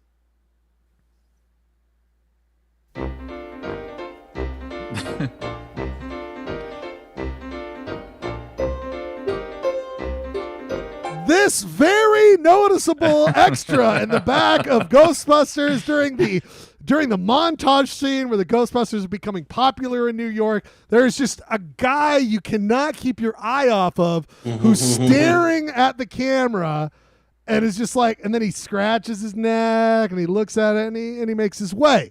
But I've long wanted to be this guy. Long wanted to be that guy right there. And that is why I've presumed I will show to you my eventual what I would look like with him and I brought you to Comic-Con. You guys haven't brought yourselves to Comic-Con. I put myself in Comic-Con. There I am, right there. I'm so sorry. That was the wrong one. I'm sorry. This one right here, though. Okay, so there's the Ghostbusters doing their thing. And just like in the scene where he's in the background, you could see me just kind of hanging out in the back of there because I want to be the beard guy. Can we see the original photo from where your face came from? No, that is a long series of bingo photos I keep going back to. But my cool wig, look at this side by side. Honestly, did- your beard does have a- is not that big. But I also was thinking about this. This guy, it could just be dark That guy shadows. keeps his denim shirt or jacket or whatever is buttoned. Well, I needed a full body, and there's only so many slim pickings. But I thought I got the wig perfectly. I thought. Shave the beard, though. Shave the beard. Really Interesting. There's a beard. There's just a little. But I feel like the beard should definitely be the bigger. The beauty of all recreations like Porkins. You look. Clayton didn't dye his hair red because the original Porkins guy, if we remember, is a redhead. So it's just, Clayton could have done that there. I mean, at least I'm, finding a whole suit. People, these are, and I also like being in the background of a scene at Comic-Con. Yeah, they're doing their own little. I don't get why that one guy's got a black Ghostbusters suit. That was, of course, referencing Ghostbusters 2, in which they introduced the black Ghostbusters suits that you see towards the end of the film. Yeah, but doesn't have a slime. He doesn't have the good slime. Character wasn't in that. Anyway, solid work, everyone. Solid work from everyone. This is the hardest part, though, Jeremy. What do you need to say? Well, like I said, everyone did some very clever work, but I think I'm gonna have to give it to none other than Ryan Bradford. Really going the extra mile, taking a new photo so that he could put himself in that Ghoulies toilet. This is a hard one, guys. But all three were very. So I used my cat bed as like a stand-in for the toilet. You worked your prop. This. Yeah, you did a prop work. You did prop work. Yeah. All right, that seals it. You deserve it. Some say that, Clay, and others say that the judge gets worried about giving the right person the victory many weeks in a row, even though they deserve it. Some would say like it's sometimes when you do too good. He work. doesn't because he should. I mean, I'm like at 3 months now shut out of this thing. Well, I mean, I would give, it would pain me to give it to Schlegel again, but if he was, the rightful winner, I'd have no choice. My morals would compel me. So these are the moral decisions we make. I got a cough coming. Bullshit. I'm sorry. I just had a weird cough come up all of a sudden. Judge, though. You do judge, and it's in your title, so I guess we have to respect it. People, we also have to respect Ryan and his fantastic shop here tonight. I would definitely go see Ryan Bradford in Ghoulies. I'd also see Clayton as Porkins. I can think of at least 5 judges who make more questionable decisions than I do. Very good point, my friend. And that brings it back to a very good point, which has been the entire Polyester Blend show here tonight. It's been a fun time. We're after 11 o'clock. We try not to go too far after 11, but we will keep hanging out in the Zoom for those who want to be around. But we must end the show like we like to do with a little bit of a sing-along. But before that, Gurky, you're on the screen. Final thoughts here tonight. I mean, Clayton toyed with you as being a lifeline, but then you really shoved it up his A by doing a great job. Obviously, I ride a lot of Greyhound buses, so that's how I do that. $3 off. $3 off, buddy. Yeah, I was worried I was going to be $3 over, and then I would be really heartbreaking. But That's true. I feel like there was some vindication there. 100%. But Clayton, the Porkins thing was on point. That was money. And you should get that printed in post. and then Charlie will be proud of you every day for the rest of his life. My dad, he'll say. I know. As he enters his world of being on stage, which that kid is designed for, he will have inspiration from his Porkins father, as depicted on Polyester Blend. Order one of those posters up, Clay. Judge Jeremy. Never been more proud that he had a solo Italian sub today. You know what? The Open Student Union. Because he is a true one of these, we're going to give Husky Boy the show to Sweet Charles. Char. I'll let him know. He is Husky Boy the show for eating Italian sub by himself. Let him know it won't be his last of eating that and eating by himself. That'll be. By the way, my Charlie's not here because I murdered him. You had two choices. That was a dark comics quiz today, man. It was the only option I had. I had 2 options. There were only 2. I got to list off the options when you have a child. Watch people die or kill your own son. So you had 2 options. Or kill your son. And you went with the one of only 2 options. So it was smart. Has anyone done a wellness check on Scott Adams? Authorities should be doing. He's far gone. He's too far gone. Too far gone. You know who's not too far gone? Jeremy. He's not too far gone from giving his final thoughts on the show. My thoughts are just, I hope Scott Adams gets the help he needs, but I agree. I think he's too far gone. Very good point, Jeremy. Thank you for all the hard work as you've done, as always. Ryan Bradford, your thoughts here. You had a week of chugging keg beer. You had a week off from the show. We're back. You put together a great show. What do you think, buddy? Love it. Had a really good time. Glad that the paint got some coverage tonight. Gorgeous. Looks gorgeous. Just love seeing you all. That's the people. I've recorded fans looking at your paint, and they all cheered. You're all very happy. I'm happy you're here as well. The Podfather himself, the original member of Polyester Blend, the one who created it all, Clay Dog. What are your thoughts here tonight? Another great show. It's great to be back. I'm glad we took a week off. We were all healed up from the vid. Yes. And some real highlights in this program. Some good insights.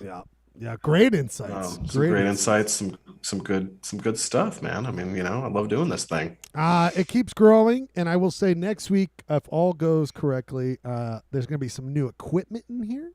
There's going to be some new gadgetry that will hopefully enhance the show. And I think next week I want to unveil a series that we're going to do for a little bit, where we're going to cast a net out into the world and see if it comes back with Do your characters like Weezer Pepper and do they hibernate for the summer? Is that a reverse hibernation? I'm glad you said something because that is basically where I'm going with this. There's a lot of people, a lot of potheads. There are a lot. Well, there are a lot of PBL heads? there's KTRD employees that have not who have been trying to get on the show, but we've had a lot going on. I will say my professional career has made it a little bit more of a restructuring of how we do it, but that is why next week I think it'll be fun because there's a couple things in the works that we're gonna see, and we're gonna read. Right. We're gonna check in with KTRD. We're gonna check in with the West Des. We're also gonna have some things going on here in the Schledio, and let's wait 1 week until that. Until then, keep shining from the desert sky above.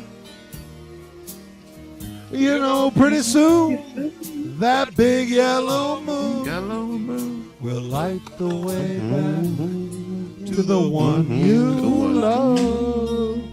Blue shadows on the train. Caballeros. Little cowboy, close your eyes and dream. All of the doggies are in the corral. That's where Clayton does Sports Roundup. All of your work is done. Just close your eyes and dream, little pal. Dream of someone. Dream of any of your favorite Poly boys here, Poly people. If you want to be on Polyester Blend, you got bits you want to do, everyone's welcome here. We're just, no one else cares but us. But come on. Blue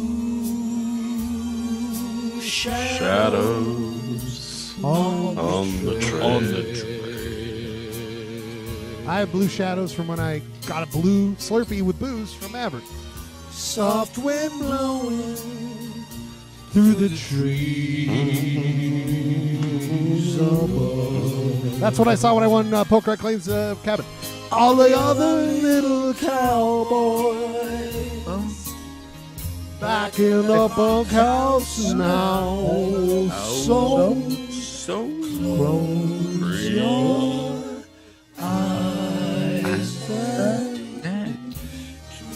dream of another show. It'll be here next week in the hot July summer. We cool ourselves. We keep ourselves hydrated so that we can perform a show for you every Monday, 8 o'clock. Come ready next week. We're going to have a lot of fun. Stick around if you want to be a part of the After Hours. We all love you so much. Limp Bizkit Krew. Limp Bizkit Krew. Be safe. Take care of each other.